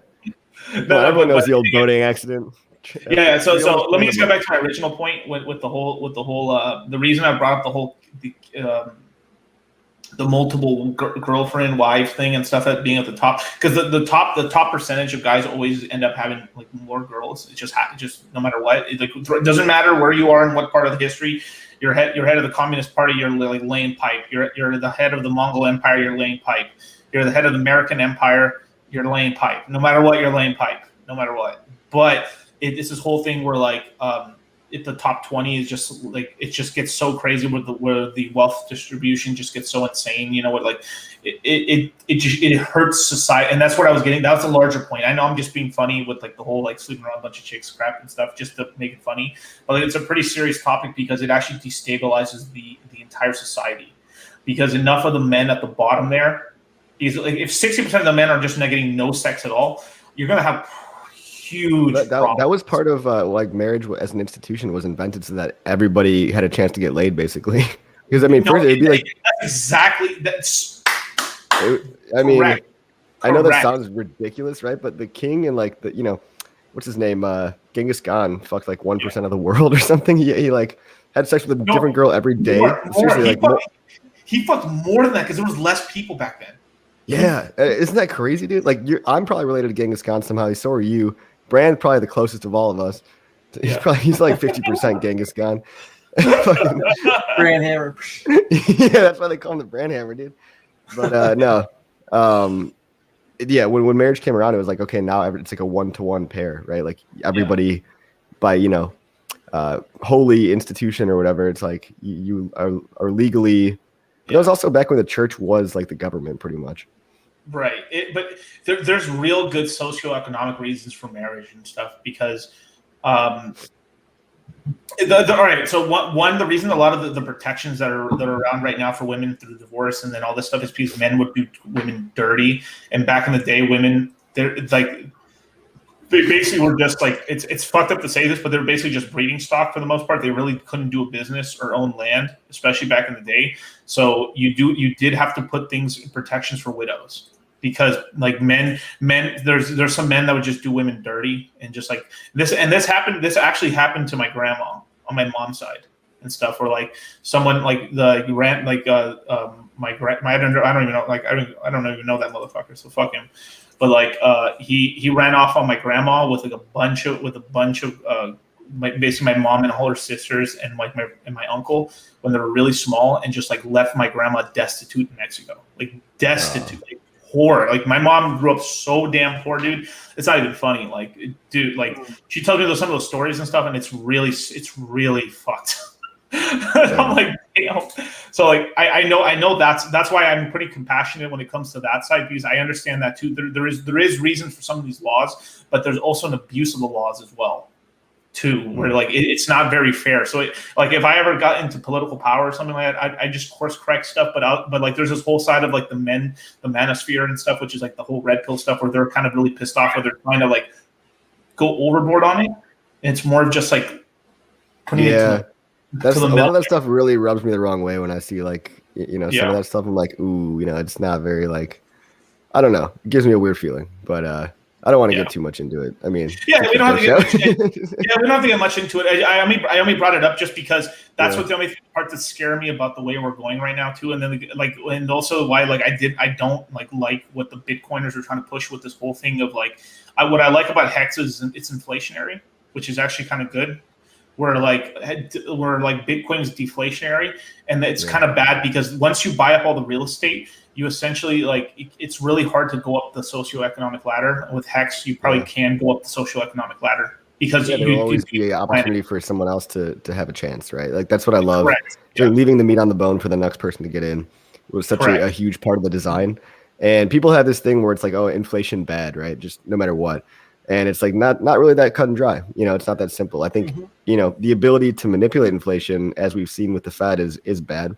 But if it's programmatically just coded in there and it's a constant rate and it can't be messed with because there's no admin keys, I think we'll actually start to see that, some inflation is actually good for a system. Like it is good to have a pie continually get bigger because, the number of people getting in is going to continually grow proportionally to that too. So like you said, if you're buying every house on the block, then it just becomes basically a group of oligarchs. That's what like the Bitcoin maxis are starting to seem like. It's like they're the oligarchs. They like their little kingdom because they all bought Bitcoin early, but you're not really going to get rich on Bitcoin anymore. Like, you try buying, for the new guy coming in, you're not going to get your 10x, 100x, 1000x life-changing money with Bitcoin. And it seems like the maxis are trying to protect their fiefdom, their kingdom. And it's weird. It's kind of gross. Like, maybe I'm overthinking that, but it does like no new Bitcoin can ever be created, and I don't even know if the fee market will be enough to sustain.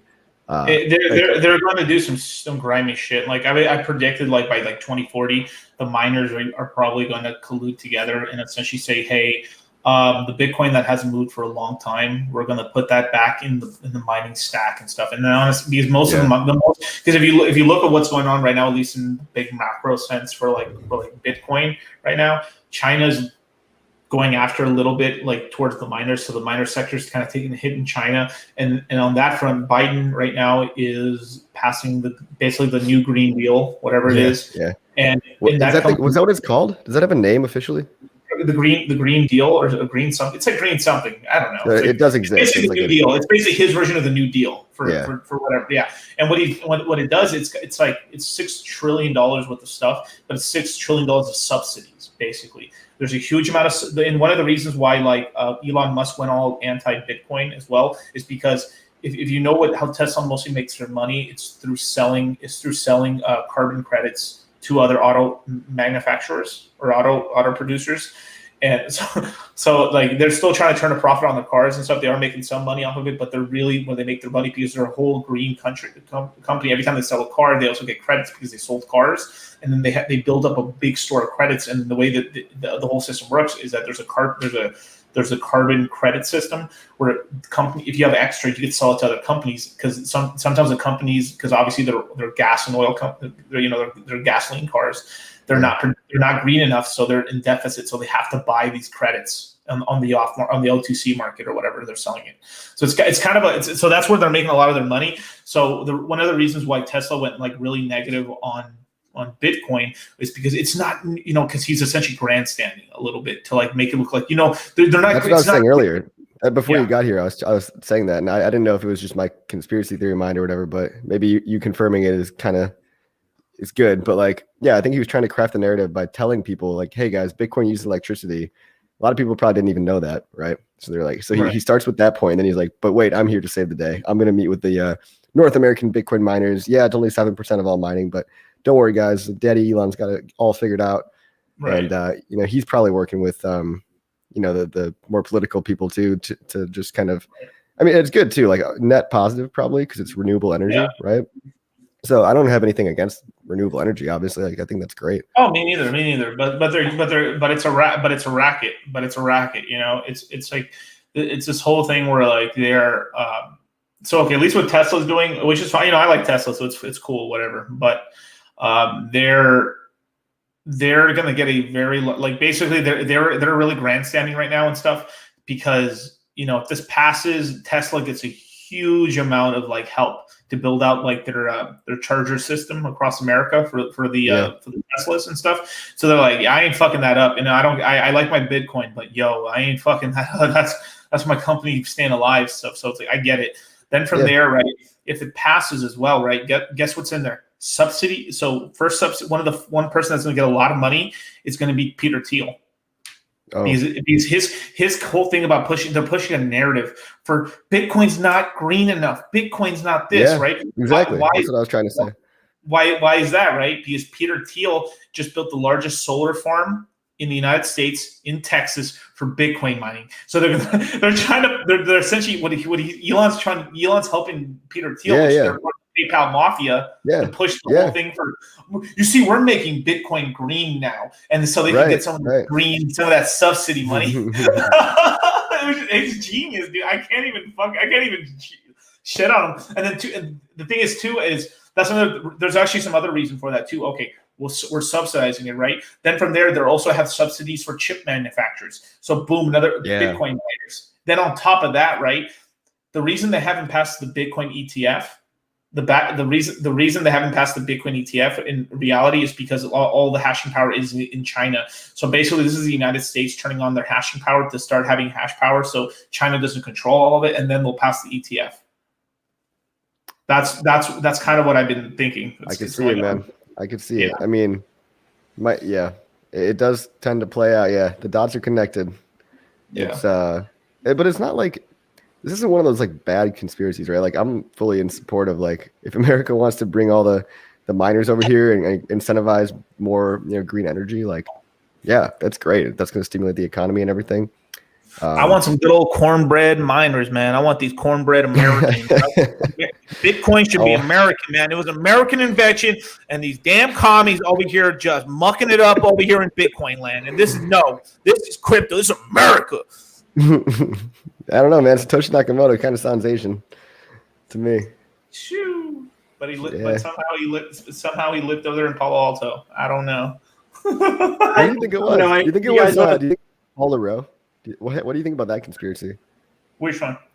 So that Satoshi is actually Paul LaRoe, which is like he was basically a hacker that worked for the drug lords, like the cartels, and then he. Oh, right. He ended up working for the NSA, I think, or maybe like he's in jail, right? He's in jail. It's either him or Hal Finney. And Hal Finney died too, so it's like So and he's in jail for 40 years. So it's like what if Paul LaRoe gets out of jail like it's like 2050, he gets out of jail and then just dumps all his Bitcoin, like if he was Satoshi, like he could do that.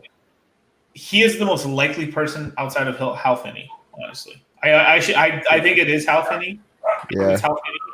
Well, okay, so but no, it might. I don't think it is Hal Finney because he didn't write the same way. Like I don't know. I'm sure you can be smart and use OPSEC and write a different way. Like you can add a U to the word color and like it's okay.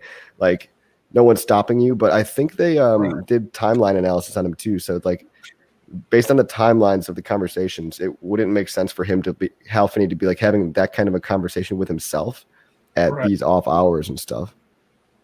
You guys want to talk about conspiracy? I guess someone brought it up the other day that like Satoshi Nakamoto in like Japan translates to like Central Intelligence or something like that. What? Yeah. No, it doesn't really. Yeah, literally. Literally.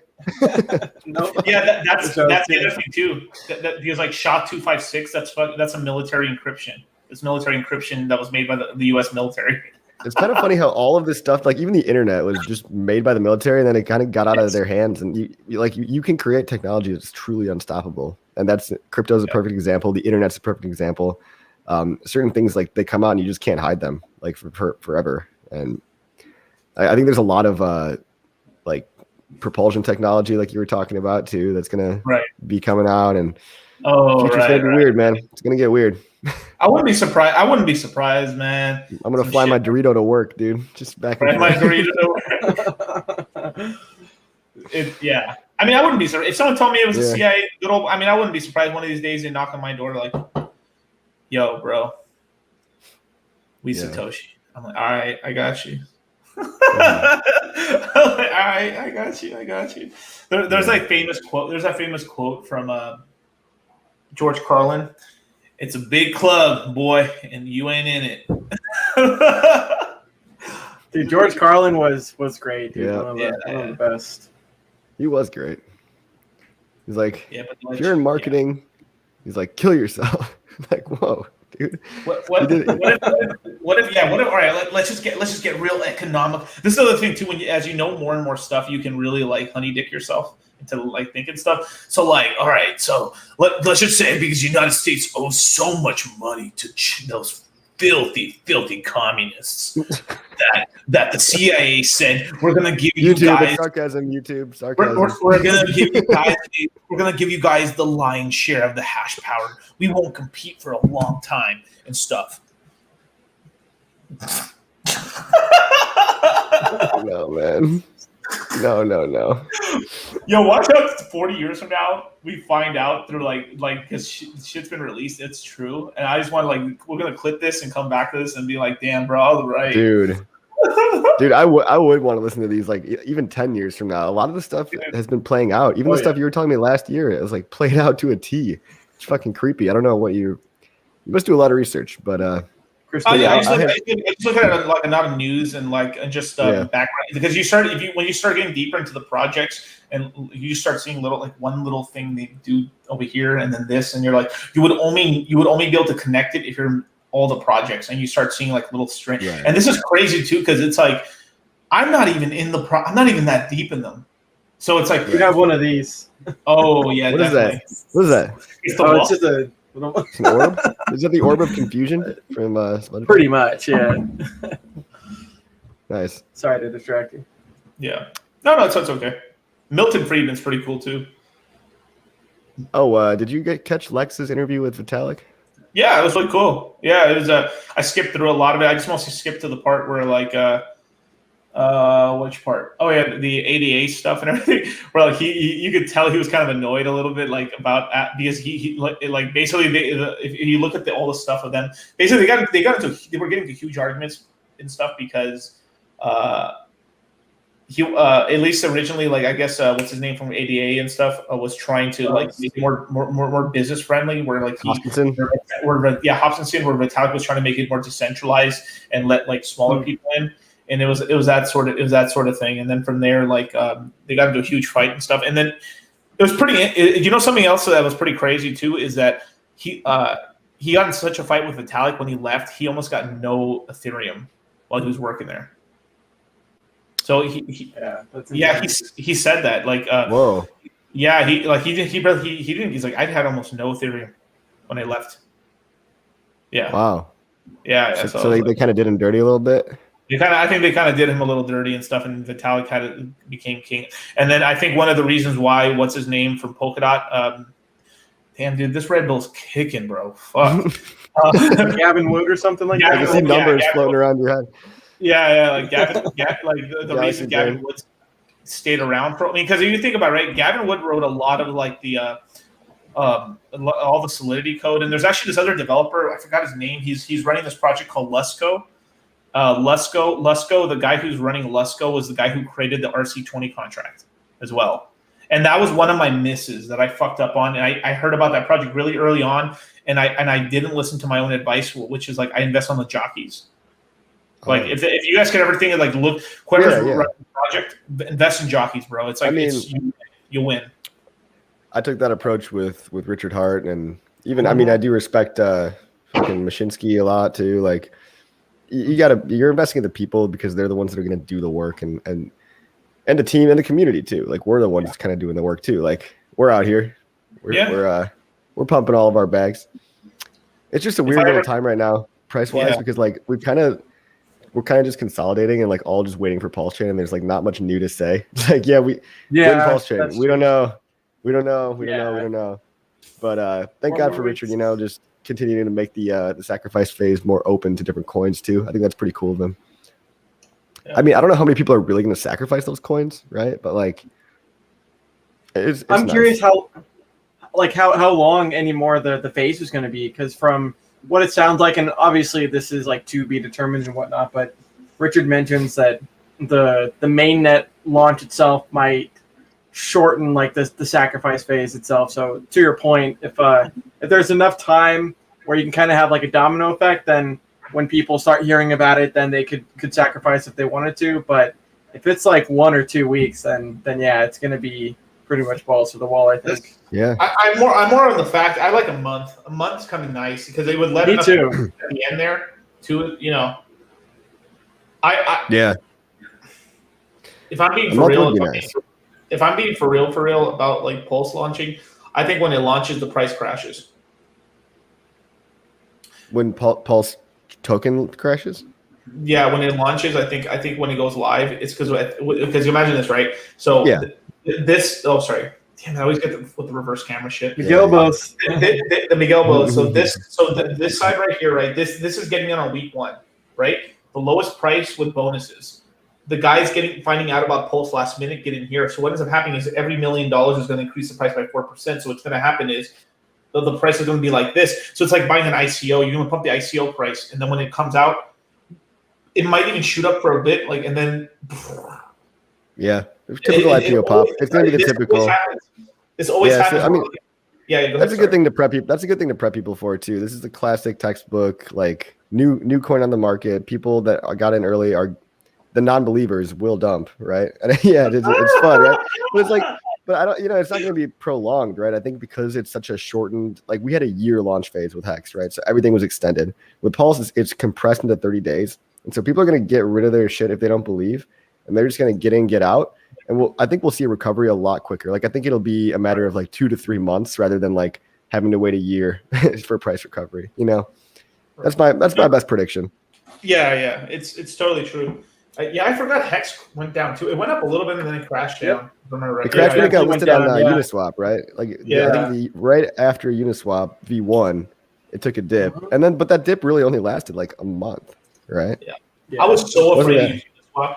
Me and Hexologists were like grandpas. We were like, no, I'll just stick on to the old AA. I know my ways. I won't move. It's one of the reasons I stayed and caught some of the early days like on Hex and stuff on the AA. Is because like me and the Hexologists were talking back in the day, and we're just like, yeah, I don't trust that Uniswap thing. That's like weird. Dude, completely decentralized. Yeah. Or remember, what was the first exchange that listed us? Buybox? Was it Buybox? Or no, it was buy something like Buyon. Bbox. Buybox. Buybox. Was it Buybox? I think it was Buybox. Some trash exchange, dude. It was like. I want to say Binance, but I know it's not Binance. But I know it started with Y. No. The bisexual exchange. Yeah, that's what launched Hex first and stuff, and it was like literally a Satoshi and stuff. I was like, oof. Yeah. Buydesk. Yes. Buydesk. Sorry. Yeah. It's one of those buy people. Yeah. T-Don says, so you're telling me to skip the whole Hex, skip the sacrifice phase, and buy the dip?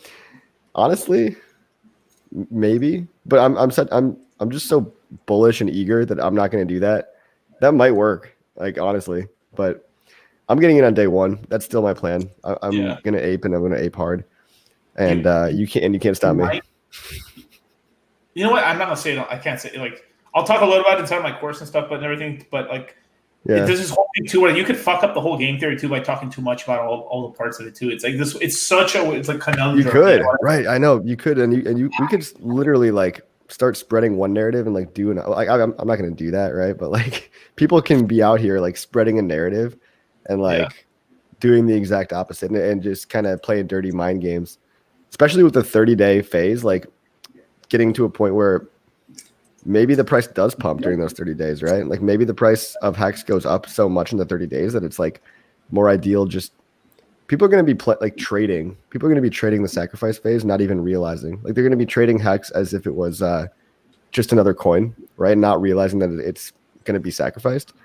And I guess you're going to have a lot of those too, like those types. What? No, I'm just like reading some Elon tweet. I'm like, what does that even mean? What did he do? 10 minutes ago? Was it the heartbreak one or? No, he said Canada, U.S., Mexico. Yeah. So. Yeah. Wait. What does it all mean? He just spelled out cum. He said the first letters are all spelled out cum, bro. Dude, troll He's for gonna sure, get the cum rocket. Oh my god, 8 now, you guys. Yeah. Well, no, Coffee and I were talking a little bit that he's definitely trolling the he's always kind of been a troll, but definitely trolling the Bitcoin community. And at the end of the day, like, yeah, it's cool this cycle to not have to like have that affect my bag so bad, you know? Yeah. Oh yeah. He's probably talking about Elon telling us to buy cum rocket or cummies? No. You guys heard of cummies? I've heard of some of them. I didn't look into any of them. They're like an NFT thing. It's like it's so bad. Yeah. Well, like once you have like one idea take off, like just like with Doge, like now there was like Satoshi and all these different sub derivative type deals of like the first one since that was successful. Mm-hmm. Strange. It probably means that there's gonna be a new NAFTA deal between the he's probably linking together with trying to hook up North America. Yeah, all together and stuff. And there's old school like there's documents stuff came out that they were originally trying to when they were building the internet interstate system and stuff that they originally also wanted to actually build a giant system all the way down through Canada and all the way down through Mexico too as well.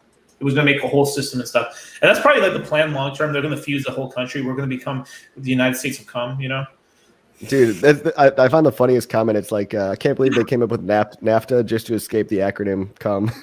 Dude, I don't blame him, bro. I don't blame him at all, bro. Dude, I don't even like the acronym P, like P hex, P this, P that. Like, I'm like, we should have chosen a different word or something, man. Like PH or some shit. Yeah. PH hex or something, so we don't have to say P. Hex. It's like, oh yeah. P hex, dude. It sounds kind of stupid, but like, I mean, pulse hex, it's like, it gets confusing when you're saying pulse this and ETH that. It's like, are we talking about ETH or pulse or like, what do we, it sounds weird. Yeah, I gotta make a coin called Pulse Rocket or something. Like, how about pulse ropes or cum ropes? Oh no. Brand just over there like, man. Yeah, this conversation degraded. Or like, just have a word that's called 2 E's, E, and then just call it P. Wait, is it possible? Is it possible to have a ticker symbol that's just one letter? Like, is that even? Has anybody done that before? I guess yeah. That'd be cool. You can just in more than 3. So I've definitely seen 5 and even 6. Yeah. Like, but never seen 2 and never seen 1. It's probably not. You're probably not allowed to. Cool. Safe balls. Safe balls. Oh no. Oh my god. What if? All right. I was thinking about throwing this narrative out there, but I don't know, bro. I don't know. It might be evil. Come on, dude. I have a feeling. I have a feeling for a while here. All right, with Pulse and Pulse Hex, we're gonna have this whole like Roman money system thing where like I think like regular Ethereum Hex is gonna be like gold, right? Where like it's really expensive. And then you're gonna have like, Pulse Hex being the common man's hex sort of a thing until eventually one of them wins. And it's like people like I wouldn't be surprised if people call P Hex pleb hex. What? Really? That's what it said Really, for this man? whole time. Really, man? Flatbacks. Dude. Well, here's the Yeah, and then like the aristocratic Hexicans, like, yes, I only transact in Ethereum. Oh, is this P-Hex? Your money's no good here, sir. But think about on the ETH chain.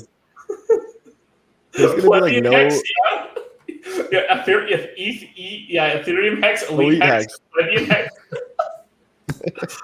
I am Litecoin Moses, head of the plebeians. Dude, I can't see that happening. No offense. I know, but well, crazy things have happened. I'm saying it's like if you heard pleb hacks, you heard it here first. All right, I just want credit. Yeah. But no, what I was saying is on the ETH chain, there's going to be like zero, well, not zero, but a very low amount of liquid hex because everyone's going to get rid of their liquid for sacrifice. Yeah. And the OA is probably going to own 87%, and then the other 9% are going to be staked. So we're going to get down to like, maybe less than 3% liquid hex. So we might, I think what we might just see in terms of price action on the ETH hex is like stable. And like as people are unstaking, it'll just slowly decline because they're going to just like sell it. I think the buying pressure is going to be obviously in the pulse. Like a lot of the hex money is going to be like the liquid dollars that we have at price. Yeah. I'll be over in that ecosystem. I'll be definitely like, I mean, it's really cheap and instantaneous. Like, I'll be rugging on that ecosystem over there. Like, I'll be rugging over there. Yeah. Left and right. Bro, you guys, it's gonna be great. That whole thing of me cutting the rug, bro. You watch, bro. Whew. Cutting the rug? You're cutting the rug over there. So it's like I'm gonna have these normal glasses when I'm over here talking about like hex and stuff, and then I'm gonna put on my fucking pit vipers when I'm over there. I'm talking about pulse chain coins. Nice, dude. Yeah, maybe we should all get like an alter ego or something. Yeah, like a character. I'm gonna start wearing a cape and stuff. Yeah, Brand, you should be evil, Brand. Do a little Wario like Elon. Yeah. Like or like have you seen Elon with the maracas? He's like, they're pretty good. Yeah, fuck Matic, bro. I don't like Matic. Yeah, it was good. It gave me a little taste of what Pulse might be like, Right. But it's got too many problems. I mean, it is centralized on the back end. Like they could rug you with like. Oh yeah, I found that out later, and that's pretty fucked. And I think Chris Black actually told me that. It's like the only useful thing. Chris Black is like done for me, but yeah. Yeah, I listen when he says stuff because he's been pretty right about a lot of stuff and stuff. So I was like, all right, I'll take. He calls out bullshit for sure. Yeah, I mean, he's getting really mad right now at Uni and stuff with all the stuff they're doing right now because they're trying to allocate like $40 million towards like lobbying. For Uniswap and stuff, and I wouldn't be surprised what Hayden's kind of trying to do on the low is just kick out Sushi and kick out the rest of the things for the Americans, and then you're only allowed to use Uniswap in these states. And then two, right? Like the reason they're also pushing this too because Andreessen Horowitz is backing them as well, so they might have some pull there to actually pull this off. Where Sushi's really only back. I think Sushi's only back with Pantera Capital, so maybe like we'll see what happens. But I know Andreessen's got deeper connects, that's for sure. Yeah. Wow. Mm-hmm. They've also got that button that they can flip on, right, and just start taking basically a monetization button, like. Yeah, I'm surprised they hadn't turned it on already, but yeah, definitely. And then you're only grandfathered in as long as you don't take your money out of the pool. But once you put it back in the pool, you start getting hit with the fee now. So I still hold my Uni right now because I know that's going to be a cash cow one of these days. Yeah, man. I kind of wish smart. I didn't right away. I didn't see the. I mean, I would have never thought like the coin itself is like kind of useless for the average person. It really is. But like it's only a speculation tool for. People conflate it with Uniswap itself as if it really has any, as if it's like stock in the company. They don't really understand what they're buying, I think. But just there's so much hype around Uniswap that like it still maintains value anyway, which is the craziest part to me of that whole thing. Like it's a governance token that you can't even really use because you don't have enough pull. The people that own 90% of it are the OG devs, and like they're gonna do like they've only voted on like two things, and it's like a unanimous win because it's all centralized, and I mean it's all owned by a couple people, which is fine. But like, it's just like I don't know, like because the idea was stupid, I sold it right away. But just because it's like a dumb idea doesn't mean that people won't FOMO into it.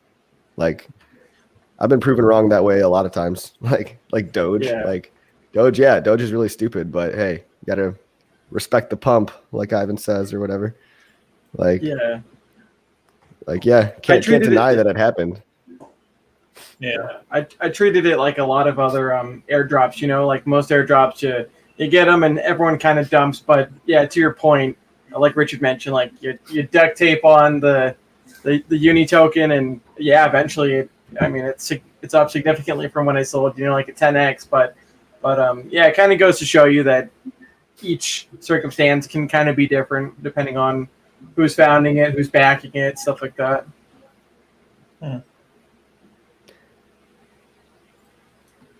Yeah. Almost at 2 hours, boys. Yeah. We can definitely wrap it on up. Just I guess one last question. D-Cup Toe Juice has a interesting name. What is the best way to monitor for Richard Hart Greenlight on Sacrifice? That's really easy. All you got to do is check the Louis Vuitton price. If it starts skyrocketing and stuff, then you just know, bro. I'm telling you. If they start going out of stock, Richard Hart's buying it all, and that's pretty much its time. Currently, he's running out of room. Yeah, check the inventory. On fucking Twitter's and be like, currently we're having shortages on all menswear. Dude, I'm still waiting for my stuff too, dude. Like, I'm just like, they got me the wrong size shoes and shit. I'm still pissed. That sucks. Yeah, I ordered some different size shoes and stuff, and then they gave me like size 10 shoes, and I was like, whoa. All right, well, D-Cup Toe Juice, fucking gross name. Toe Is that real? Juice. Yeah, that's his name. Oh, to actually answer your question, Telegram for sure is really the best place. But it's going to be a cast. Like, you're not going to miss it. It's going to be all over social media. Just check Twitter every day. Like you won't miss it. We'll be very loud. It'll spread like wild. Yeah, it'll spread like wildfire. But without further ado, we are coming up on 2 hours. So let's start with Crypto Coffee since you're next here, and maybe tell people where they can find you and the website. Crypto Coffee 369 on everything. If you're brand new to crypto, a lot of you guys probably are not. HexPassiveIncome.com. It's a $100 course, teaches you everything about Hex from a very beginner, very, very beginner level to full-blown staker. And if you want to be an affiliate, and if you want to make money by onboarding people, you can make 40% off your referral bonus on my program, paid in US dollar. So sign up for that if you want to make some money by onboarding people. That's it. Definitely. And you can follow me at Dollar Cost Crypto on YouTube and Twitter and stuff. And I have a course launching in June 10th, Crypto Mindset course. It's 10 days of crypto knowledge. So same sort of thing. If you're trying to learn about this shit coinery and stuff and everything, it's the best place to go. If you're trying to learn about Hex only, my man, Crypto Coffee. There you go. Sorry, the camera's weird. I know, dude. But it is hard. The sales start. Fucks me up every time. The sales for the course start June 10th, and the course starts June 18th. And it's going to be 10 days intensive classes of both in the morning and nighttime, between 10 a.m. Eastern Standard Time and then 10 p.m. Eastern Standard Time. So it's a great course if you want to learn about a lot of these altcoins and learn sort of charting skills, as well as like how to research your cryptocurrency. Especially, there's so many currencies coming out all the time. So if you're just trying to get into that world, it's a great course to learn everything, and then you get to get joined up like the Telegram and these Discord groups and stuff where you can learn with people in your peer group that are learning at the same pace, which is really nice. Because a lot of people make a lot of good friends in there. Like, everyone's really good. Like, everyone's friends with each other. It's pretty dope, dude. It's like you want to get some friends, man. Like, honestly, you should join up and just get some friends. Like, seriously. Come on, guys. Like, everyone's really cool friends, there, dude. man. Yeah. Stop sitting in your mom's basement. Go get some friends. That's pretty badass, though. Like, no, definitely, yeah. There's over cool to start a community. Yeah. There's over 1,000 people in the last course and stuff. So this time there's That's a lot. a lot of people in this next course, man. And then so it's only on sale for 5 days. That's it, 5 days. For less than one T-shirt, you can feed a poor young crypto coffee or me. Oh, no pun intended for the crypto coffee thing, but like, yeah. But so check it out. Links in my bio on Twitter and stuff. You want to check it out, and then boom, you'll see me everywhere, just chilling away. So Cool. Well, cool. Yep, right. I'm Ballet Brand everywhere, and allmylinks.com/balletbrand if you guys want to find more. And until next time, guys, we'll see everyone next week. yeah, definitely. Wasabi's pizza sucks. He can't choose pizza for shit. No, don't let this bullshit about like Wasabi